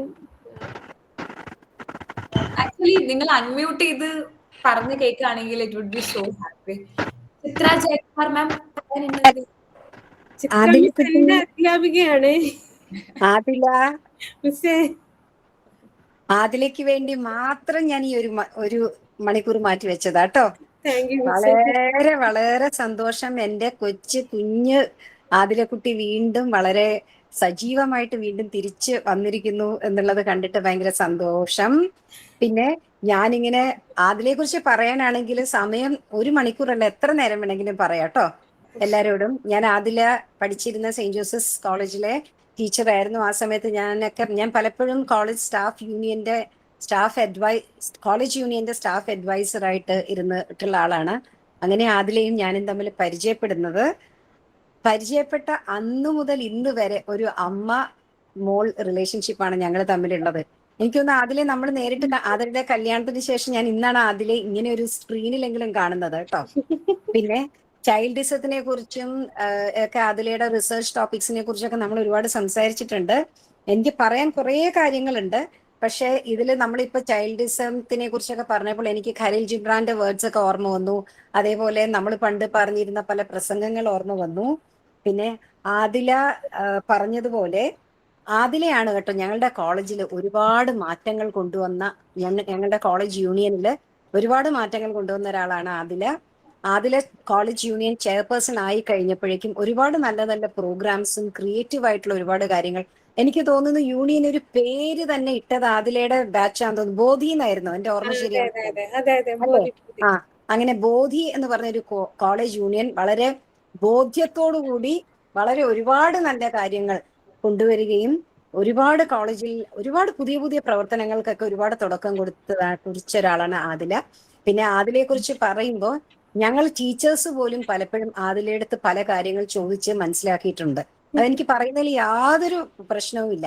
പല കാര്യങ്ങൾ ആദിലയോട് നമ്മൾ പോയി ചോദിക്കും, ആദില ഇങ്ങനെയാണോ എന്ന് ചോദിച്ചു കഴിഞ്ഞാൽ ആദില പറയും. അതിനു വേണ്ട അതിലേക്ക് അറിയുന്ന കാര്യങ്ങളാണെങ്കിൽ ആദില നമ്മളോടും പറയും. അങ്ങനെ ഒരു ഗിവ് ആൻഡ് ടേക്ക് എന്ന് പറഞ്ഞിട്ടുള്ള ഒരു റിലേഷൻഷിപ്പ് ആയിരുന്നു ഞാനും ആദിലയും തമ്മിൽ ഉണ്ടായിട്ടുള്ളത്. ഒരുപാട് ടീച്ചേഴ്സുമായിട്ടും ആദിലേക്കുള്ള ബന്ധം ഒരുപക്ഷെ അതായിരിക്കാം. പിന്നെ എനിക്ക് കൂടുതൽ സമയമില്ല ആദില, ഞാനും ഈ കുട്ടിക്കാലത്തെ കുറിച്ച് പറയാൻ ഒരുപാട് ആഗ്രഹിക്കുന്ന ആളാണ്. 65 വയസ്സായിട്ടും ഇപ്പോഴും കുട്ടിയായിട്ടിരിക്കുകയാണ് 97 വയസ്സായ എന്റെ അച്ഛന്റെ മുമ്പില്. അതുകൊണ്ട് എനിക്ക് ഈ പറഞ്ഞതുപോലെ കുട്ടിത്തം എന്നിലെ നഷ്ടപ്പെട്ടിട്ടില്ല എന്നാണ് എനിക്ക് തോന്നുന്നത്. പിന്നെ കുട്ടിക്കാലത്തെ പറയുമ്പോൾ നമുക്ക് കിട്ടുന്ന ലാളന, ശാസന, എന്റെ അച്ഛൻ പറയുന്ന 1-2 സെന്റൻസുകൾ ഞാനിപ്പോ ആദില ചൈൽഡിസത്തിനെ കുറിച്ചൊക്കെ പറയുമ്പോൾ എന്റെ അച്ഛൻ എപ്പോഴും പറയുമായിരുന്നു, എന്താണ്, ഒടിക്കരുത്, വളയ്ക്കുകയേ ചെയ്യാമുള്ളൂ കുട്ടികളെ നമ്മള് വളർത്തുന്ന സമയത്ത്. അതേപോലെ അതായത് ട്രീറ്റ് ഹിം ജെന്റ്ലി. അപ്പൊ നമ്മളെ ഈ ഖലീൽ ജിബ്രാൻ പറഞ്ഞ ഒരുപാട് കാര്യങ്ങൾ എനിക്ക് ആ സമയത്ത് ഓർമ്മ വന്നു. അതായത് your children are not your children, they came, എന്താണ് എന്റെ ഓർമ്മ ചെയ്യുന്നത്, they come through you but not from you. You may give them your love but not your thoughts because they have their own thoughts എന്ന് പറഞ്ഞു. അപ്പൊ ആ കാര്യങ്ങളൊക്കെ അതിലെയും ജീവിതത്തിൽ പ്രയോഗിക്കുന്നുണ്ട് എന്ന് എനിക്കറിയാം. പിന്നെ എളുപ്പത്തിൽ ഞാൻ പറഞ്ഞിട്ട് നിർത്തട്ടെ, അച്ഛന് ഭക്ഷണം കൊടുക്കേണ്ട സമയമായി. പിന്നെ വായനയുടെ ഒരു ബൈ പ്രോഡക്റ്റ് ആയിട്ടാണ് കവിത വന്നത് എന്ന് പറഞ്ഞു. പിന്നെ ഞാൻ ആദില ചില കാര്യങ്ങൾ പറഞ്ഞപ്പോൾ ഞാൻ ആലോചിക്കുകയായിരുന്നു, ആദിലയുടെ ജീവിതത്തിൽ ഈ പല കാര്യങ്ങളും മോഹൻലാൽ പറഞ്ഞതുപോലെ സംഭവിക്കുകയായിരുന്നു എന്ന്. ശരിയാണോ? എന്ന് വന്ന് സംഭവിച്ചതായിരിക്കാം എന്ന് വിചാരിക്കുന്നു. ആ സംഭവിച്ചതെല്ലാം നല്ലതിന് തന്നെ ആവട്ടെ എന്ന് ആശംസിക്കുന്നു. പിന്നെ വേറൊരു കാര്യം കൂടെ, ആദിലെ പോലെ തന്നെ ഞാനും ആദിലയും തമ്മിൽ ഒരുമിച്ച് ഡിസ്കസ് ചെയ്തിട്ടുള്ള ഒരു കാര്യമാണ് നോ പറയാൻ പറ്റാത്ത കാര്യം. ഒരു പീപ്പിൾ പ്ലീസർ ആയിട്ടിരിക്കുക എന്നെ എല്ലാവരും പറയാറുണ്ടായിരുന്നു. അപ്പൊ ഞാൻ എപ്പോഴും പറയുമായിരുന്നു തിരിച്ച്, പീപ്പിൾ പ്ലീസർ അല്ല, പീപ്പിൾ ഒഫൻഡർ ആവാതിരിക്കാനാണ് ഞാൻ ആഗ്രഹിക്കുന്നത്, അവരെ വിഷമിപ്പിക്കാതിരിക്കാൻ. പക്ഷെ ഇപ്പൊ ആദില ഈ വയസ്സാം കാലത്താണെങ്കിലും ഞാനും പതുക്കെ പഠിച്ചു വരികയാണ് നോ പറയേണ്ടിടത്ത് നോ പറയണം എന്നുള്ളത്. പിന്നെ ആദിലയും നിജാസും ചേർന്ന് ആ കുഞ്ഞിനെ വളരെ ഭംഗിയായിട്ട് നല്ല ഒരു നാടിനും വീടിനുമൊക്കെ ഗുണമുള്ള ഒരു നല്ല ഒരു പൗരനായിട്ട് വളർത്തിക്കൊണ്ടുവരും എന്നുള്ളതിന് യാതൊരു സംശയമില്ല. ഇനിയും ആദിലയുടെ എന്താണ് സാഹിത്യ ലോകത്തിൽ ആദില ഇനിയും കൂടുതൽ കൂടുതൽ ഉയരങ്ങളിലേക്ക് എത്തട്ടെ എന്ന് ആശംസിക്കുന്നു. ഒരുപാട് സന്തോഷം കേട്ടോ മോളെ. ഞാനൊന്ന് നിർത്തിക്കോട്ടെ? Okay, thank you so much. Thank you so much ma'am. എനിക്ക് ഭയങ്കര സന്തോഷം എല്ലാം കേട്ടപ്പോൾ. ഒരു അധ്യാപികയുടെ കഴിയുന്നത് കേൾക്കാന്ന് പറയുന്നത് എനിക്കൊരു ഡ്രീം മൊമെന്റ് പോലെ തോന്നി ആക്ച്വലി. അധ്യാപകനെ പഠിപ്പിച്ചിട്ടില്ല, അതാണ്, എന്നെ പഠിപ്പിച്ചിട്ടില്ല. പക്ഷെ സ്റ്റിൽ മിസ് പറഞ്ഞ പോലെ അമ്മയാണ്. Thank you so much, ma'am. Ma'am, Rajalakshmi ഒരു ക്വസ്റ്റ്യൻ ചോദിച്ചിട്ടുണ്ട്. Hi ma'am, could you tell your methods of handling weak points? Week points handle ഞാൻ 2 തരത്തിലാണ് അത് ട്രീറ്റ് ചെയ്യാറുള്ളത്. വീക്ക് പോയിന്റ്സ് ഹാൻഡിൽ ചെയ്യാൻ ഒന്നാമത്തെ കാര്യം, ഞാൻ തുടക്കത്തിലൊക്കെ ചെയ്തുകൊണ്ടിരുന്ന വീക്ക് പോയിന്റ്സിന്റെ അടുത്തേക്ക് ഞാൻ പോവാതിരിക്കുക എന്ന് പറയുന്നത്, അതിനെ അവോയ്ഡ് ചെയ്ത് പോവുക എന്ന് പറയുന്നതായിരുന്നു എന്റെ ജനറൽ ആയിട്ടുള്ള ഒരു വഴി എന്ന് പറയുന്നത്. ഞാൻ അതിനെ തൊടാതിരിക്കുകയായിരുന്നു. പക്ഷെ ഈ അടുത്താണ് എനിക്കതിനെ കോൺഫ്രണ്ട് ചെയ്യേണ്ടതുണ്ട് എന്നുള്ളൊരു ധാരണ മനസ്സിലായത്. വളരെ കുറച്ചു കാലമായിട്ടുള്ളൂ ഞാനതിനെ കോൺഫ്രണ്ട് ചെയ്യാൻ തുടങ്ങിയിട്ട്. കോൺഫ്രണ്ട് ചെയ്ത് തുടങ്ങിയതിൽ പിന്നെ ഞാനത് ജെന്റിലായിട്ട് സമീപിക്കുക എന്ന് വെച്ചാൽ എന്നെ ഹേർട്ട് ചെയ്യാതെ, എന്നെ ബുദ്ധിമുട്ടിക്കാതെ പതുക്കെ പറയാനും പഠിക്കാനുള്ള കാര്യങ്ങൾ പഠിക്കുക എന്ന് പറയുന്നതാണ് ഞാനിപ്പോ ചെയ്യുന്നത്. ഇപ്പം വളരെ സിമ്പിൾ ആയിട്ടുള്ള കാര്യം പറയുകയാണെന്നുണ്ടെങ്കിൽ, ഡ്രൈവിങ് എനിക്ക് ഭയങ്കര പേടിയുള്ള ഒരു സാധനമാണ്. ഫോർ വീലർ പഠിക്കാൻ വേണ്ടിയിട്ട്. അപ്പൊ ഞാൻ സ്കിപ്പ് ചെയ്ത് നടക്കായിരുന്നു. അപ്പൊ ഇപ്പൊ ഞാനത് പതുക്കെ ഇന്ന് പോയി, 2 ദിവസം കഴിഞ്ഞു പോയി, പിന്നെ 2 ദിവസം കഴിഞ്ഞു പോയി, അങ്ങനെ മെല്ലെ മെല്ലെ മെല്ലെ മെല്ലെ അത് പഠിച്ച് വരാനുള്ള ഒരു ശ്രമത്തിലാണ്. അപ്പോൾ അത് കോൺഫിഡന്റ് ചെയ്യുക എന്ന് പറയുന്നതാണ്, നമ്മൾ മാറി നടക്കുന്നത് കൊണ്ട് പ്രത്യേകിച്ച് ഗുണമൊന്നും ഇല്ല എന്നുള്ള കാര്യം മനസ്സിലായി എന്നുള്ളതാണ് ഇപ്പൊ ഞാൻ അതിൻ്റെ അകത്തുനിന്ന് പഠിച്ച ഏറ്റവും വലിയൊരു കാര്യം എന്ന് പറയുന്നത്. Okay ma'am. സുർജിത്ത്, നമ്മുടെ സുർജിത്ത് ഹാൻഡ്സ് റൈസ് ചെയ്തിട്ടുണ്ട്. സുർജിത്തെ. ഹായ് ഗൗരി ചേച്ചി, ഹായ് അദില മാം. ഹായ് സുർജിത്തെ. ഞാന് വളരെ അപ്രതീക്ഷിതമായിട്ട് ഒരു മാമിന്റെ മെസ്സേജ് കണ്ടായിരുന്നു. അതില് ഒരു വാക്ക് എനിക്ക് ഭയങ്കരമായിട്ട് എന്റെ മനസ്സിൽ കൊണ്ടു. അതായത് എനിക്ക് വളരെ വേണ്ടപ്പെട്ട ചുരുക്കം ചില ആൾക്കാരെ ഉൾക്കൊള്ളിച്ചുകൊണ്ട് നടത്തുന്ന ഒരു ബ്രോഡ്കാസ്റ്റ് ആണ് എന്ന് പറഞ്ഞിട്ട്. അപ്പോഴത്തേക്കും എനിക്ക് അതിൽ കയറണം എന്ന് ഭയങ്കര ആഗ്രഹം. കാരണം മാം നമ്മളെ ആ ചുരുക്കം ചില ആൾക്കാരിൽ ഉൾപ്പെടുത്തി എന്നുള്ളത് കൊണ്ട് എനിക്ക് ഭയങ്കര സന്തോഷമുണ്ട് മാം. അപ്പം വളരെ ഇതായിട്ട് ഞാൻ കറക്റ്റ് 7 മണിയൊക്കെ ആയപ്പോഴത്തേക്ക് ഒരു ക്ലോക്കിൽ ഒരു അലാറം സെറ്റ് ചെയ്ത് വെച്ചിട്ടുണ്ടായിരുന്നു, കാരണം മറന്നു പോയാലോ ഇൻ കേസ് എന്നുള്ള രീതിയിൽ. അപ്പം ഞാൻ അങ്ങനെ കയറി മാമിന്റെ എപ്പോഴും നമ്മുടെ അക്കാഡമിയിലായിക്കോട്ടെ മീറ്റിംഗിലായിക്കോട്ടെ മാം സംസാരിക്കുമ്പോൾ എനിക്ക് കേട്ടിരിക്കാനായിട്ട് ഭയങ്കര ഇഷ്ടമാണ്. മാമിനൊരു യൂട്യൂബ് ചാനൽ ഉണ്ടല്ലോ, ആദ്യ മലയാളം എന്ന് പറഞ്ഞിട്ട്. അപ്പം ഞാനും അതിലും സമയം കിട്ടുമ്പോഴേക്കും ഇങ്ങനെ വീഡിയോ കണ്ട് മാമിനെ ഇങ്ങനെ കേട്ടിരിക്കാറുണ്ട്. അപ്പൊ മാമിനെ കേട്ടിരിക്കാനായിട്ട് ഒരു മണിക്കൂർ കിട്ടുന്നുണ്ടല്ലോ എന്നുള്ള ഒരു ഉദ്ദേശത്തിലാണ് ഞാൻ ഈ ഒരു ടോക്കിലേക്ക് കയറിയത്. ഒരുപാട് സന്തോഷം മാം. മാം ഇനിയും ഇങ്ങനെ എന്താ പറയുക, ഇങ്ങനത്തെ ടോക്സ് ആയിക്കോട്ടെ ഇങ്ങനത്തെ കാര്യങ്ങളൊക്കെ വെച്ച് മുന്നോട്ട് വരുമ്പോഴത്തേക്കും മാമിനെ കേൾക്കാനായിട്ട് ഒരുപാട് ആൾക്കാർക്ക് ഇഷ്ടമാണ്, ഇൻക്ലൂഡിങ് നമ്മുടെ എന്താ പറയുക നമ്മുടെ ഓർഗനൈസേഷനിലെ ആൾക്കാരായിക്കോട്ടെ പുറത്തുനിന്നുള്ള ആൾക്കാരായിക്കോട്ടെ. മാമിന്റെ ഒരു way of thoughts, way of expression എല്ലാം മാം സംസാരിക്കുമ്പോൾ നമുക്ക് ഏറ്റവും പ്രിയപ്പെട്ട ഒരാൾ നമുക്ക് കുറച്ച് അഡ്വൈസ് തരുന്നത് പോലെ, അല്ലെങ്കിൽ നമ്മളെ ജീവിതത്തെ നോക്കിക്കാണുന്ന എങ്ങനെ നോക്കിക്കാണണം, അല്ലെങ്കിൽ ഈ ഒരു രീതിയിൽ നമ്മളെ ഈ ഒരു രീതിയിൽ ചിന്തിച്ചു കഴിഞ്ഞാൽ കുറച്ചുകൂടെ നന്നായിരിക്കും എന്നുള്ളൊരു പെർസ്പെക്റ്റീവൊക്കെ എനിക്ക് കിട്ടിയത് മാമിൽ നിന്നാണ്. ടു ബി ഓണസ്റ്റ്, എന്നെ മാം ആദ്യമായിട്ടൊരു ചെറിയ ഇന്റർവ്യൂ സെഷനിലൂടെയാണ് ലീഡേഴ്സിലേക്ക് കൊണ്ടുവരുന്നത്. അതിനുശേഷം മാമിന്റെ ഒരുപാട് ലൈവ് സെഷൻസ് ആയിക്കോട്ടെ, അല്ലെങ്കിൽ അത് നമ്മുടെ മീറ്റിംഗ് ഓൺലൈൻ ആയിക്കോട്ടെ, ഒരുപാട് സെഷൻ മാമിന്റെ കൂടെ മാമിനെ കേൾക്കാനുള്ളൊരു അവസരം കിട്ടിയിട്ടുണ്ട്. So all the very best ma'am. Ma'am ഇങ്ങനത്തെ ഇതേപോലെയുള്ള ഒരു പ്ലാറ്റ്ഫോമിലൂടെ ഇതേപോലെയുള്ള മാമിന്റെ തോട്ട്സും പെർസ്പെക്റ്റീവ് ഒക്കെ ഷെയർ ചെയ്യുകയാണെന്നുണ്ടെങ്കിൽ നമ്മളിപ്പോഴുള്ള ആൾക്കാർക്കും അത് വളരെ ബെനിഫിറ്റ് ആയിരിക്കും. So happy for you ma'am, ഇങ്ങനെ ഒരു പ്ലാറ്റ്ഫോമിൽ മാമിനെ കണ്ടതിന് I'm very glad. Thank you so much സുർജിത്തെ. ഞാൻ വളരെ കുറച്ച് ആൾക്കാർക്ക് ഞാൻ മെസ്സേജ് ചെയ്തിട്ടുണ്ടായിരുന്നുള്ളൂ, അതിലൊരാളാണ് സുർജിത്ത്. സുർജിത്ത് സംസാരിക്കുമ്പോൾ വളരെ സ്നേഹം തോന്നുന്ന ഒരു മനുഷ്യനാണ്, അതുകൊണ്ടാണ് സുർജിത്തിനും ഞാൻ മെസ്സേജ് അയച്ചിട്ടുണ്ടായിരുന്നത്. Yes ma'am. Viswanath sir hands raise ചെയ്തിട്ടുണ്ട്. Sir please. ആദില ഹായ്. ഞാൻ ആദിലയോട് എന്തെങ്കിലും പറയുന്നതിന് മുമ്പ് ഞാൻ ആദ്യം ഗൗരിയുടെ പ്രൊഫൈലും ഗൗരി എന്താണ് ആരാണെന്ന് എനിക്കറിയില്ല, പക്ഷെ you are just amazing. Thank you so much sir. Thank you so much. അതിന് പ്രിപ്പറേഷൻ നടത്തിയിട്ടുണ്ടാവും, വാട്ട് എവർ ഇറ്റ് ബി. അത് ഒരു തരത്തിലും ശരാശരി നിലവാരത്തിൽ നിൽക്കുന്ന ഒരു ചോദ്യമല്ല, എല്ലാത്തിനും മേളാണ്. ഏത് തരത്തിലുള്ള ഒരാളെയാണ് ഇന്റർവ്യൂ ചെയ്യുന്നത്, ആദിലയുടെ ഇപ്പോഴത്തെ എക്സാക്ട് മൈൻഡ് സെറ്റ് എന്താണ്, ഈ സെഷനിലൂടെ ആദില എന്താണ് ഉദ്ദേശിക്കുന്നത്, ആദില ഉദ്ദേശിക്കുന്ന ഒരു സ്ഥലമുണ്ട്, ആ സ്ഥലത്ത് ആദിലെ തിരിച്ചു കൊണ്ടുവരാൻ ആ ക്വസ്റ്റ്യൻസിന് പറ്റണം. അല്ലെങ്കിൽ ആർക്കും വേണമെങ്കിലും ചോദിക്കാം, കുറെ ചോദ്യങ്ങൾ ചോദിക്കുന്ന വലിയ പാടൊന്നുമില്ല, എഴുതിയെടുക്കാം, ചാറ്റ് GPT ചോദിക്കാം. പക്ഷെ ഈ ക്വസ്റ്റ്യനൊക്കെ ഭയങ്കര ടച്ചിങ് ആണ്. ഇതൊക്കെ ഞാനിങ്ങനെ അത്ഭുതപ്പെട്ട് കേട്ടിരിക്കുകയാണ്. ഇത് എവിടെ നിന്ന് വന്നു, ഇത് എങ്ങനെ ഡിവൈസ് ചെയ്ത് ക്വസ്റ്റ്യന്റെ പാറ്റേൺ. കാരണം അതിലെ അത് ആൻസർ പറയുന്ന ഷീ മസ്റ്റ് ആൻസർ എന്നുള്ള അവസ്ഥയിലാണ് പലതും. അത് ആൻസർ പറയുമ്പോഴാണ് അതിൽ തന്നിലേക്ക് കൂടുതൽ നോക്കിയത് ഈ കുറച്ച് നിമിഷങ്ങളായിട്ട്. കഴിഞ്ഞ അരമണിക്കൂറായിട്ട് എനിക്ക് തോന്നുന്നൊരു 6-7 കൊല്ലമായിട്ട് അതിൽ ശ്രദ്ധിക്കാത്ത ചില കാര്യങ്ങളൊക്കെ ചിലപ്പോ ഗൗരിയുടെ ചില ക്വസ്റ്റ്യൻസ് ഓർമ്മിപ്പിച്ച് കാണും. അപ്പൊ ഏതായാലും വളരെ സന്തോഷം. പിന്നെ ഗൗരി നേരത്തെ പറഞ്ഞ പോലെ കല്യാണം കഴിച്ചിട്ട് നന്നാവാത്ത, നല്ല കല്യാണം കഴിക്കാതെ നന്നായ ആളുകളിൽ പെരുപ്പെടുന്ന ആളാണ് ഞാൻ. എനിക്ക് സെഷനിൽ ഇരിക്കാമല്ലോ, കുഴപ്പമില്ലല്ലോ അല്ലെ? കുഴപ്പമില്ലല്ലോ. ഓക്കെ, ആദില എന്ന് പറഞ്ഞാൽ ആദിലയുടെ പ്രധാനപ്പെട്ട 2 കാര്യം പറഞ്ഞ് ഞാൻ നിർത്താം. ആദിലയുടെ ഏറ്റവും വലിയൊരു പ്രത്യേകത എന്താണെന്നറിയാമോ? ആദിലേക്ക് ഈ ചുള്ളിക്കാടിന്റെ ഒക്കെ കാറ്റഗറി പെടുന്ന ഒരു പോയിട്ടാണ്. ഞാൻ ചുള്ളിക്കാടെന്ന് കമ്പയർ ചെയ്തതല്ല. ഈ 19 വയസ്സുള്ളപ്പോഴാണ് ചുള്ളിക്കാട് യാത്രാമൊഴി എഴുതുന്നത്, അമ്മാവാസി യാത്രാമൊഴിയൊക്കെ. അദ്ദേഹത്തിന്റെ മാഗ്നം ഓപ്പസ് എന്ന് പറയാവുന്ന സാധനങ്ങളൊക്കെ അദ്ദേഹം എഴുതുന്ന വളരെ യങ് ഏജിലാണ്. അതിലേക്ക് ഈ 16-18 വയസ്സിലൊക്കെ ഫാൻസ് ഉണ്ട്. നിങ്ങൾ പറഞ്ഞാൽ വിശ്വസിക്കുമെന്ന് എനിക്കറിയില്ല. ആലപ്പുഴയിൽ അതിലേക്ക് ഭയങ്കരമായിട്ടുള്ള ഫാൻസ് ഉണ്ട്. ഞങ്ങൾ ഓരോ സാഹിത്യ പരിപാടിക്കെല്ലാം പോകുമ്പോൾ എനിക്ക് ഇടയ്ക്ക് തോന്നും, എനിക്ക് അന്ധവിശ്വാസം ഒന്നുമില്ല, എന്നാലും ഇടയ്ക്ക് തോന്നും ഈ കുഞ്ഞിന് കണ്ണ് കിട്ടിയോ. കാരണം വല്ലാതെ കാണുന്ന സകല വേദികളിലും ഇതിനെപ്പറ്റിയായിരുന്നു സംസാരം. ആരെവിടെ തിരിഞ്ഞാലും ഈ പേരേ കേൾക്കാനുള്ളൂ. അതിനെ കണ്ടിരുന്നു, അവിടെ പോയിരുന്നു, സമ്മേളനത്തിന് കവിത ചൊല്ലി, അതിൽ എന്ത് ഗംഭീരമാണ്, രാഷ്ട്രീയ നിലപാടുകൾ. ഞാൻ പറഞ്ഞു 18-20 വയസ്സുള്ള ആളെ പറ്റിയാണോ ഈ പറയുന്നത്?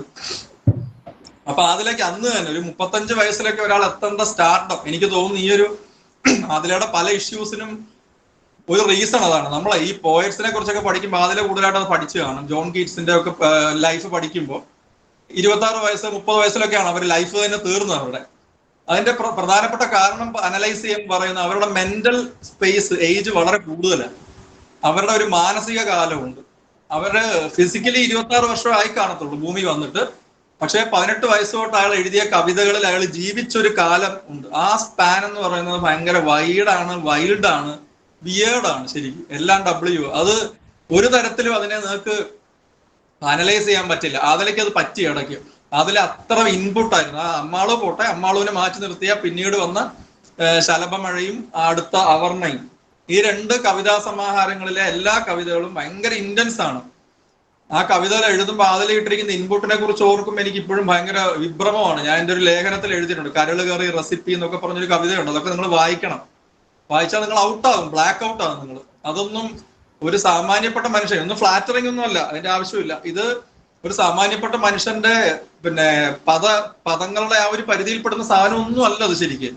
I don't no from where she got it. അത് അപാരമായ ക്ലാസ് ആണ് ശരിക്കും. പക്ഷെ ഈ പറഞ്ഞ ഇഷ്യൂസ് ഒക്കെ അതിലേക്ക് വന്നപ്പോഴും അതിനെ ഫൈറ്റ് ചെയ്തപ്പോ ഈ പറഞ്ഞ പോലെ സ്റ്റാറ്റസ് ഒക്കെ ഇടുമ്പോൾ ഞാൻ റിപ്ലൈ ചെയ്യും. വിജുക്കുട്ടൻ എപ്പോഴും കൂടെ ഉണ്ടല്ലോ, നല്ല കാര്യം. വിജുക്കുട്ടനും കുഞ്ഞുമുണ്ട്, പിന്നെ ഇവരുടെ ഒരു പൂച്ചകളുണ്ട് കുറെ. എനിക്കൊന്നും അതൊക്കെ തെറാപ്പിയാണ് അതിലെ സംബന്ധിച്ചല്ലേ, ഈ പൂച്ചയുടെ ഒക്കെ പ്രസൻസ് എന്ന് പറയുന്നത്. ഞങ്ങളുടെ വീട് മൊത്തം അതാണ്, എല്ലാത്തിന്റെയും മാനസിക നില കാത്തു സൂക്ഷിക്കുന്ന അവരാണ്. അപ്പൊ ഇങ്ങനെ വളരെ ജെന്യുവൻ ആയിട്ടുള്ള ഒരു ഹ്യൂമൻ ബീങ് ആണ്. അതിലെ ഇടയ്ക്ക് മാത്രം ഞാൻ ഒരു സമയത്ത് അങ്ങനെ കാര്യം അതിലോട് വിയോജിച്ച് സംസാരിച്ചിട്ടുണ്ട്. അത് വേറൊന്നുമല്ല, അതിലെ ആ സമയത്ത് കുറെ വേദികളിൽ ഇങ്ങനെ പോകുമായിരുന്നു, സകല വേദികളിലും. അത് ഭയങ്കര ക്രേസ് ആയിരുന്നു അതിലേക്ക്. അത് പാർട്ടി വേദികളായിക്കോട്ടെ, ഭയങ്കരമായിട്ട് തകർത്ത് അത് അവിടെ കയറി ഇറങ്ങുമ്പോൾ ഞാൻ വിചാരിക്കും, അയ്യോ ഇത് കുഞ്ഞിച്ചിരി ഓവറാണോ, സ്പീഡ് കൂടുതലാണോ?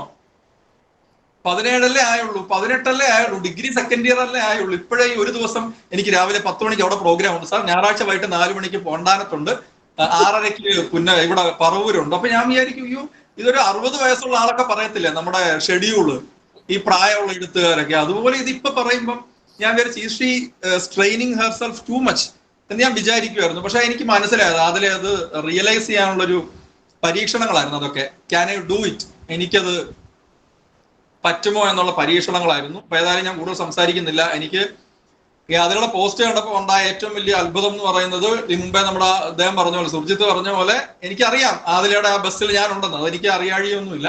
എന്നാൽ പോലും അത് I knew that she desperately wanted to come back. ഒരു അസാധ്യമായ കംബാക്ക് ആണ്. ഈ സെഷൻ ഇപ്പൊ എനിക്ക് തോന്നുന്നു മൊത്തം 11 others പ്ലസ് 16 എത്ര പേരുണ്ട്, 16 പേരോ. ഇതൊക്കെ മതി, ഇതിലൊന്നും കാര്യമില്ല. ഈ ഒരു സംഭവം ഏതെങ്കിലും തരത്തിൽ ഇത് മനുഷ്യരിത് കേൾക്കുന്നു, ഇത് ഞങ്ങളെ ഒക്കെക്കാട്ടിൽ ഏറ്റവും കൂടുതൽ യൂസ് ആവുന്ന ശരിക്കും അതിലേക്ക് തന്നെയാണ്. കാരണം you are reinventing your self.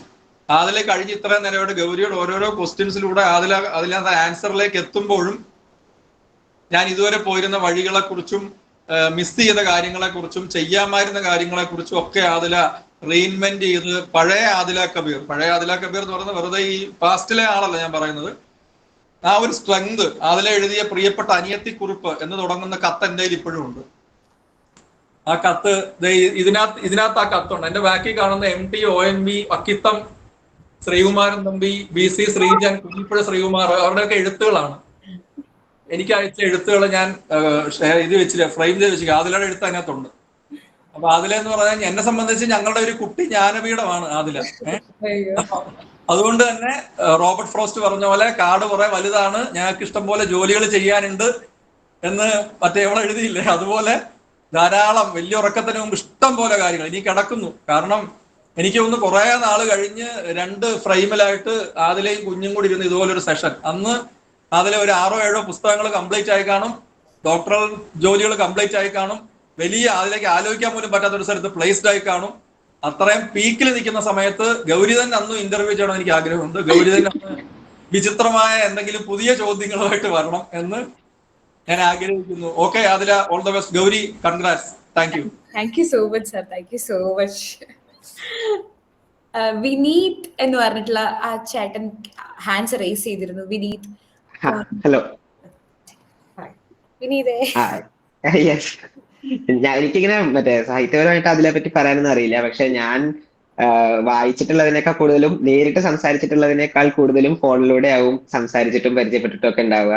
അത് പക്ഷെ വിഷയങ്ങളുടെ പരിമിതികളൊന്നുമില്ല. പലപ്പോഴും ചിലപ്പോഴൊക്കെ ഞാൻ പേഴ്സണലി ഭയങ്കര എനിക്ക് ഇങ്ങനെ ഒരു സംഭവം ഉണ്ടായി, ഞാൻ ഭയങ്കര ഇതാണെന്നൊക്കെ പറഞ്ഞ് പേഴ്സണലി ഉള്ള കാര്യങ്ങൾക്ക് വിളിച്ചിട്ടുണ്ട്. ചില സമയത്ത് ചരിത്രത്തിനെ പറ്റി സംശയം ചോദിക്കാൻ വേണ്ടി വിളിച്ചിട്ടുണ്ട്. ചില സമയത്ത് ഇംഗ്ലീഷ്, ഈ ചാറ്റ് ജിപിടി ഒക്കെ വരുന്നതിന് കുറെ മുന്നേ എനിക്ക് ഇംഗ്ലീഷ് ചില സെന്റൻസ് ഒക്കെ വായിച്ച് മനസ്സിലാവാത്ത സമയത്ത് വരെ ഞാൻ വിളിച്ച് ചോദിച്ചിട്ടുണ്ട്. അപ്പൊ ഭയങ്കര നല്ലൊരു എന്താ പറയാ സപ്പോർട്ടായിരുന്നു. സപ്പോർട്ട് എന്നുള്ളതിനൊക്കെ കൂടുതൽ നമുക്ക് എന്ത് വിളിച്ച് ചോദിക്കാം, എന്തെങ്കിലുമൊക്കെ ഒരു ഉത്തരവോ അല്ലെങ്കിൽ ഒരു ഗൈഡിങ്ങോ എന്തെങ്കിലുമൊക്കെ ഉണ്ടാവും എന്നുള്ള തോന്നലുണ്ടായിരുന്നു. എന്നാൽ ഭയങ്കര ഒരു മുതിർന്ന ഒരാളോട് ചോദിക്കുന്ന പോലെ ഭയങ്കര ഭയഭക്തി ബഹുമാനത്തോടുകൂടി ഒന്നും ചോദിക്കേണ്ട കാര്യമില്ല, നേരിട്ടങ്ങോട്ട് ചോദിക്കാം, കളിയാക്കില്ല എന്നൊരു തോന്നലുണ്ട്. അത് കാരണം കൊണ്ട് ഭയങ്കര ഒരു പോസിറ്റീവ് ഇൻഫ്ലുവൻസ് ആയിരുന്നു. ഇവരുടെ പേഴ്സണൽ കാര്യങ്ങളിലായാലും ശരി, അതല്ലാതെ വേറെ എന്തെങ്കിലും ഒക്കെ ഞാൻ ടെക്നിക്കൽ കാര്യങ്ങളും പല കാര്യങ്ങളും ചർച്ച ചെയ്യാറുണ്ട്. ഒരു വിഷയ വ്യത്യാസം ഇല്ലാതെ ചർച്ച ചെയ്യാറുണ്ട്. അങ്ങനെ ഒരാളുണ്ടായത് വളരെ നല്ലതാന്ന് തോന്നി. പിന്നെ അങ്ങനെ ഇരിക്കുമ്പോഴാണ് ഇന്ന് ഈ മെസ്സേജ്, കുറെ കാലത്തിന് ശേഷമാണ് ഇങ്ങനെ മെസ്സേജ് കണ്ടത്. അപ്പൊ എന്തായാലും എന്താ പറയാ 7 മണിക്ക് ജോയിൻ ചെയ്യണം എന്ന് തീരുമാനിച്ച് അങ്ങനെ ജോയിൻ ചെയ്തതാണ്. ഞാൻ മെസ്സേജ് കണ്ടത് ആക്ച്വലി 6:55 അപ്പൊ ബാക്കിയൊക്കെ മാറ്റിയതിന് എന്തായാലും ഇതൊക്കെ ഇതിൽ വരാന്ന് വിചാരിച്ച് അങ്ങനെ മൊത്തം ഇരുന്നതാണ്. Thank you. താങ്ക് യു വിനീതേ. Thank you so much. Shruti ma'am, ഇത് ശ്രുതി വാരാണസി. അതെ അതെ അതെ അതെ. Hi Shruti. Hi, Gauri. Hi, ma'am. So actually, I don't know Malayalam, and this is best session to fall in love with Malayalam. I think like the way the teachers are giving the blessings and those beautiful songs and poems that you narrated. Actually, I am using a live translator for this meet, and I'm understanding the things like whatever you shared about mental health, and like we're working in the same space, ma'am. Like these reflections, like we carry that quietly, but the way you dealt each and every topic with compassion, and the way you taught us to be open, and the way you articulated everything with so much clarity, it felt so honest, humane, and grounding. So, and also Gauri, you did an amazing job. Like you're a very good listener, and you let us all listen wonderfully well. And this is a kind of session which will stay with all of us for a long time, not for the session's sake. So felt so good to be here. Thank you for inviting, ma'am. Thank you Shruti, thank you so much. എനിക്കൊരു ചെറിയ ആഗ്രഹമുണ്ട്, നടക്കുമെന്നറിയില്ല. ഇജാസ് ചേട്ടനും പിന്നെ മാമിന്റെ ഉമ്മയും വാപ്പയും ഇവിടെ ഉണ്ട്. നിങ്ങൾ ആരെങ്കിലും ഒരാളും കൂടി ഒന്ന് സംസാരിച്ചായിരുന്നെങ്കിൽ എനിക്കും മാമിനും സന്തോഷമായിരുന്നു. ഇജു അവിടെ ഉണ്ടോ? ഉമ്മയും വാപ്പയും സംസാരിക്കുമെങ്കിൽ I would be so happy. ഞാനുണ്ട്. വാപ്പയുണ്ട്. ക്യാമറ ഓൺ ആക്കാൻ പറ്റുമോ വാപ്പി? ക്യാമറ ഓൺ ആക്കുന്നത് കുഴപ്പമില്ല. Hi sir. എനിക്ക് വളരെ എന്താ പറയണെന്നറിയില്ല. വിശ്വനാഥ് സാറിന്റെ ഒക്കെ സംസാരം കേട്ടപ്പോഴേ ഞാൻ പഴയ അതിലേയും കൂട്ടി സാറിന്റെ വീട്ടിൽ പോയതും സാറിന്റെ അമ്മയെ കണ്ടതും ഒക്കെ ഞാനിങ്ങനെ ഇരുന്ന് ഓർക്കുകയായിരുന്നു. പിന്നെ ഗൗരിയെ കുറിച്ച് വിശ്വനാഥ് സാറ് പറഞ്ഞ കാര്യങ്ങളാണ് ഞാനും സത്യത്തിൽ മനസ്സിലിങ്ങനെ ആലോചിച്ചുകൊണ്ടിരുന്നത്. അപ്പൊ ആദിലയുടെ മുഖത്തേക്ക് ഞാൻ കൂടുതൽ നോക്കിയില്ല, ഞാനിങ്ങനെ ഗൗരിയുടെ മുഖത്ത് നോക്കിയിരിക്കുകയായിരുന്നു. കാര്യം ഗൗരിയും എന്റെ മോളായിരുന്നെങ്കിൽ അങ്ങനെ ഒരു ചിന്തയായിരുന്നു, അത് എന്റെ മോളായിരുന്നെങ്കിൽ എന്നുള്ളത്. അപ്പം വളരെ വളരെ സാറ് പറഞ്ഞല്ലോ, ഞാൻ ഇപ്പൊ അതിന്റെ മുകളിൽ ഇനി ഒരു വാക്ക് ഞാൻ പറയാൻ ആഗ്രഹിക്കുന്നില്ല. പിന്നെ അതിലാടെ കുറെ ഇഷ്യൂസ് ഒക്കെ ഇങ്ങനെ തുറന്ന് ഓപ്പണായിട്ട് പറഞ്ഞത് കേട്ടപ്പോൾ എനിക്കും വളരെ സന്തോഷം തോന്നി. കാരണം എന്നെ മാനസികമായി കുറെ ആശങ്കപ്പെടുത്തി ഇരിക്കുന്ന ഒരു കാര്യമാണ് കുറെ കാലമായി ഇതുമായി ബന്ധപ്പെട്ട്. ഞാൻ വളരെ ചില കാര്യങ്ങൾ വളരെ ഡൗൺ ആണ് ഇങ്ങനൊരു സ്റ്റേജിലൂടെ കടന്നു പോകുന്നത്. പക്ഷെ അത് ആരോടും പറയാൻ എനിക്ക് പറ്റുന്നുമില്ല. എന്തായാലും ഒരു പൊതുവേദിയിൽ തന്നെ അത് പങ്കുവെച്ചു എന്ന് കണ്ടപ്പോൾ എനിക്ക് മനസ്സിന് കുറെ ഫ്രീ ആയിട്ടുള്ള ഒരു ഇത് ആണ് തോന്നുന്നത്. അതുപോലെ തന്നെ ആദിലയുടെ കോളേജിലെ ടീച്ചർ ഇവിടെ വന്ന് ഈ അടുക്കളയിൽ വന്നിരുന്ന് ഒക്കെ കാപ്പിയൊക്കെ കുടിക്കുന്ന സീനൊക്കെ ഉണ്ട്. അപ്പോൾ അത്രയും വലിയൊരു ആലപ്പുഴ ഏറ്റവും അറിയപ്പെടുന്ന ഒരു അധ്യാപകൻ്റെ മകൾ കൂടിയാണ് അദ്ദേഹം, ടീച്ചറെ. വലിയ ഒരു ആലപ്പുഴക്കാർ ആകെ ബഹുമാനിക്കുന്ന ഒരു മനുഷ്യൻ്റെ മകളാണ്. കല്ലേലി രാഘവൻപിള്ള സാറിൻ്റെ മകളാണ്. അപ്പോൾ ടീച്ചർ ഇവിടെ ഈ പ്ലാറ്റ്ഫോമിൽ വന്ന് അതിലായ ഒന്നും കൂടെ ഒന്ന് സ്ട്രെങ്തൻ ചെയ്യാനുള്ള ചില വാക്കുകളൊക്കെ പ്രയോഗിച്ചതിൽ ഉള്ള സന്തോഷമുണ്ട്. എന്തായാലും ഞാൻ ഇച്ചിരി തിരക്കിലായിരുന്നു. അപ്പോൾ ഇങ്ങനെ ഒരു കാര്യം നടക്കുന്നു എന്ന് അറിഞ്ഞുകൊണ്ട് ആ പരിപാടി മാറ്റിവെച്ചിട്ടാണ് ഇതിൽ കയറിയത്. ആദില ആക്കുന്നതിൽ എനിക്കും എൻ്റെ വൈഫ് അല്ലെങ്കിൽ റോഷനയ്ക്കും ഉള്ളതിനേക്കാൾ വലിയ പങ്ക് ഉള്ള 3 വ്യക്തികളുണ്ട്. വിശ്വാസാറൊക്കെ അത് വേറൊരു ഭാഗം. അതിന് വിവാഹത്തിന് ശേഷം ആദിലയുടെ ഇത്തരം പ്രശ്നങ്ങളെയൊക്കെ വളരെ നിസ്സാരമായി കണ്ട് വേണ്ടുന്ന എല്ലാ സപ്പോർട്ടും കൊടുത്ത് നടത്തിയ 2 പേര് ഇതിൻ്റെ അകത്ത്, ഇജാസ് ഒന്ന്, വേറെ 2 പേര് ഇതിൻ്റെ അകത്ത് ഉണ്ടായിരുന്നു. അത് അസ്ലം സാറാണ്. അത് ഇജാസിൻ്റെ പിതാവ്. അദ്ദേഹം ശാസ്ത്ര സാഹിത്യ പരിഷത്തിൻ്റെ വലിയ പ്രവർത്തകനാണ്. ഇപ്പോൾ ITI സ്കൂളിൻ്റെ സ്റ്റേറ്റ് കോർഡിനേറ്റർമാരിൽ ഒരാളാണ്. AU ആയിരുന്നു. അപ്പോൾ അദ്ദേഹത്തിൻ്റെയും അതുപോലെ തന്നെ ഇജാസിൻ്റെ മാതാവിൻ്റെയും സുനിത ടീച്ചറിൻ്റെയും സപ്പോർട്ടാണ് യഥാർത്ഥത്തിൽ വലിയ സപ്പോർട്ടാണ്. നമുക്കിപ്പോൾ അതിലേക്ക് എന്ത് വന്നാലും നമ്മൾ മാതാപിതാക്കൾ എന്ന നിലയിൽ അത് സഫർ ചെയ്തേ പറ്റും. പക്ഷെ അതിനെ അങ്ങനെ ഒരു ഇഷ്യൂ കൊണ്ടുവന്ന ഒരു ഫീല് ഉണ്ടാക്കാത്ത രീതിയിൽ, അങ്ങനെ ഒരു കാര്യമേ അതൊരു വിഷയമല്ല. നേരത്തെ പറഞ്ഞു ഇതൊരു ചെറിയ സാധാരണ മറ്റേ പോലെ ഉണ്ടാകുന്ന ഒരു രോഗം പോലെ എന്ന് കണ്ട് അവരെ അതിലായ ഇങ്ങനെ മുന്നോട്ട് കൊണ്ടുപോകുന്ന ആ 3 വ്യക്തികളോടുള്ള കടപ്പാടും പിന്നിപ്പോൾ നേരത്തെ പറഞ്ഞ ലീഡുമായി ബന്ധപ്പെട്ട് നിങ്ങളെ ഗൗരിയെപ്പോലുള്ളവരുടെ എല്ലാവരുടെയും കൊണ്ട് സഹകരണമൊക്കെ കൂടെയാണ് തിരിച്ചു വന്നതെന്ന് ഞാൻ മനസ്സിലാക്കുന്നു. എനിവേ എല്ലാവർക്കും പ്രത്യേകം ആശംസകളും നന്ദിയും അറിയിക്കുക. Thank you sir, thank you so much. ഉമ്മ, റോഷന മാം. ഈ റോഷന മാം സംസാരിച്ചാലേ പിന്നെ നിങ്ങളെല്ലാം കരയുകയൊക്കെ ചെയ്യും. അതുകൊണ്ട് എന്നുള്ളതാണ്. അങ്ങനെയാണ്, അതിന്റെ ബാക്കിയാണിത്. ഞാനിത് ആദില മാമിനെ സ്ലോയിങ്കിലോട്ട് വിളിക്കുമ്പോ ഞാൻ ഗംഗ ചേച്ചിയോടും ജാനേച്ചിയോടും പറഞ്ഞൊരു കാര്യമുണ്ട്. ഒരുപാട് സംസാരിക്കാനുള്ള ഒരാളാണ് മാം. പറയുന്ന ഒരുപാട് ആൾക്കാർ കേട്ടാൽ നല്ലതായിരിക്കും എന്നാണ് ഞാൻ പറഞ്ഞത്. ഞാൻ 3 വർഷമായിട്ട് നേരത്തെ പറഞ്ഞ പോലെ മാമിന്റെ അണ്ടറിൽ വർക്ക് ചെയ്യുന്ന ഒരാളാണ്. ഇപ്പം എന്നെ കുറിച്ച് നല്ലതൊക്കെ ഇവിടെ ആരെങ്കിലൊക്കെ പറയുന്നുണ്ടെങ്കിൽ അതിന്റെ കണ്ടു നിറഞ്ഞു എന്ന് ഉമ്മ പറയുന്നുണ്ട്. അപ്പൊ അതിന്റെ ഒരു വലിയ പങ്ക് ലീഡ് IS ജൂനിയറിനുണ്ട്. ഞാൻ ഭയങ്കര സ്പീഡിൽ വർത്താനം പറഞ്ഞുകൊണ്ടിരുന്ന ഒരാളാണ്. അപ്പോഴാണ് പെട്ടെന്ന് ഒരു ദിവസം ഇട്ടി പോലെ ആദില മാം മെറ്റേണിറ്റി ലീവ് കഴിഞ്ഞ് ഞങ്ങളുടെ ഇതിലൊക്കെ തിരിച്ചു തരണം. ഞാൻ ജോയിൻ ചെയ്യുമ്പോൾ മാം ഇല്ല. മാം വന്നൊരു മീറ്റിംഗിൽ വർത്താനം പറയുന്നത് കേട്ട് സുർജിത്ത് പറഞ്ഞ പോലെ ഇങ്ങനെയാണ് വർത്താനം പറയുന്നത്, ഇത്രയും എണ്ണി പറക്കി ഓരോ വാക്കിനും ക്ലാരിറ്റിയിൽ വർത്താനം പറയുന്ന ഒരാളെ കണ്ട് ഞാൻ അഡ്മയർഡ് ആയിട്ടുണ്ട്. പിന്നീട് അതേപോലെ വർത്താനം പറയണം ഞാൻ ആഗ്രഹിച്ചിട്ടുണ്ട്. ഞാൻ ഇൻഫ്ലുവൻസ്ഡ് ആയിട്ടുള്ള ഒരാളാണ് ആദില മാം. ഞങ്ങളുടെ ഇവിടെ ഇപ്പൊ അഖില ചേച്ചിയൊക്കെ ഈ മീറ്റിംഗിൽ ഉണ്ടായിരുന്നു. അഖില ചേച്ചി ഉൾപ്പെടെ ചേച്ചി ഒരു ഡെലിവറി കഴിഞ്ഞ ഒരാളാണ്. ഞങ്ങളെ പോലെയുള്ള ഒരുപാട് ആൾക്കാർക്ക് ആദില മാം അവിടെ ഉണ്ട് എന്നുള്ളത് ഒരു വലിയ ആശ്വാസമാണ്. ലൈക്ക് എന്ത് കാര്യം വേറൊരു അതോറിറ്റിയുടെ ഭാഗത്തുനിന്ന് എന്തെങ്കിലും ഒരു പുതിയ ഡിസിഷൻ എടുക്കുമ്പോഴും നമുക്കതിൽ വിഷമമാണെങ്കിൽ കുഴപ്പമില്ല, ആദില മാം ഇപ്പൊ സംസാരിക്കും എന്ന് നമുക്ക് തോന്നുന്നൊരു പോയിന്റിൽ ആദില മാം സംസാരിച്ചിട്ടുണ്ടാവും നമുക്ക് വേണ്ടിയിട്ട് അവിടെ. അത് ലൈക്ക് ഈ റീസെന്റ് ആയിട്ട് കൂടെ അതിന്റെ ഒരു അനുഭവം ഉണ്ടായിട്ടാണ് ഞാൻ ഇരിക്കുന്നത്. അപ്പം അത്രയും ഞങ്ങളെ മനസ്സിലാക്കുന്ന ഒരു വ്യക്തി ലീഡ് IS ജൂനിയർ ഉള്ളത് ഞങ്ങൾക്കും ഞങ്ങളുടെ സ്റ്റുഡൻസിനും ഞങ്ങളുടെ കമ്മ്യൂണിറ്റിക്കും വളരെ സന്തോഷമാണ്. മാമിന് ഈ ഒരു 1 hour പ്രഷ്യസ് ആക്കി തരാൻ എനിക്ക് മാക്സിമം പറ്റിയിട്ടുണ്ട്, എനിക്കും സ്ലോയിങ്കിനും എന്ന് ഞാൻ വിശ്വസിക്കുന്നു. ഇപ്പം ഞാൻ എന്തൊക്കെ കാര്യങ്ങൾ ചെയ്യുന്ന എന്റെ ജീവിതത്തിൽ എന്നുണ്ടെങ്കിൽ അതിന്റെ വലിയ പങ്ക് ലീഡ് IS ജൂനിയറിലുണ്ട്.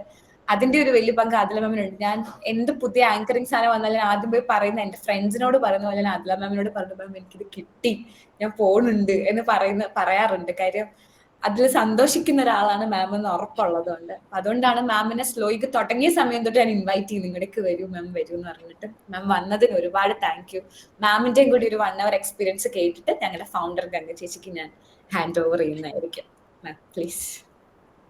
അയ്യോ എന്നെ ഉമ്മി ഗൗരി യു നെയിൽഡ് ഇറ്റ് എന്നൊക്കെ ഉമ്മി കമന്റ് എന്നെ ഇമോഷണൽ ആക്കി കളഞ്ഞു. ഞാൻ ഒരുപാട് കാര്യങ്ങൾ വിശ്വ സാർ പറഞ്ഞ പോലെ തന്നെയാണ്. ഞാൻ ഒരുപാട് കാര്യങ്ങൾ ഇങ്ങനെ പിന്നിലേക്ക് ചിന്തിക്കുകയായിരുന്നു. നമ്മള് സ്റ്റക്കായി പോകുന്ന ഒരുപാട് സിറ്റുവേഷൻസ് ലൈഫിൽ വരുമ്പോൾ ശരിക്കും നമ്മൾ വിചാരിക്കാത്ത സമയത്തായിരിക്കും പെട്ടെന്നൊരു ഓപ്പണിങ്. നമ്മൾ ട്രാൻസ്പോർട്ട് ബസ്സിന്റെ കാര്യം പറയുന്നില്ല, വെയിറ്റ് ചെയ്ത് നിൽക്കും വരാതെ നിന്നിട്ട് പെട്ടെന്ന് ഒരു 5-6 ട്രാൻസ്പോർട്ട് ബസ് ഒന്നിച്ച് വരുന്നത് പോലെയാണെന്ന് പറയില്ലേ, അതുപോലെയാണ് എനിക്ക് 2026 തുടങ്ങി. പിന്നെ പെട്ടെന്നാണ് അവസരങ്ങള് അല്ലെങ്കിൽ ഇങ്ങനെ പിന്നാലെ ഓരോ കാര്യങ്ങൾ ഇങ്ങനെ വന്നുകൊണ്ടിരിക്കുകയാണ്. അപ്പോ ഞാൻ ഒരു കാരണവശാലും ഒരു വേദികളെയോ ഞാൻ ഒരുപാട് നോ പറഞ്ഞു കഴിഞ്ഞു. ഞാൻ എന്നെ കൊണ്ട് പറയാവുന്ന നോയുടെ പരമാവധി നോകൾ എനിക്ക് വയ്യ, ഞാൻ ഇല്ല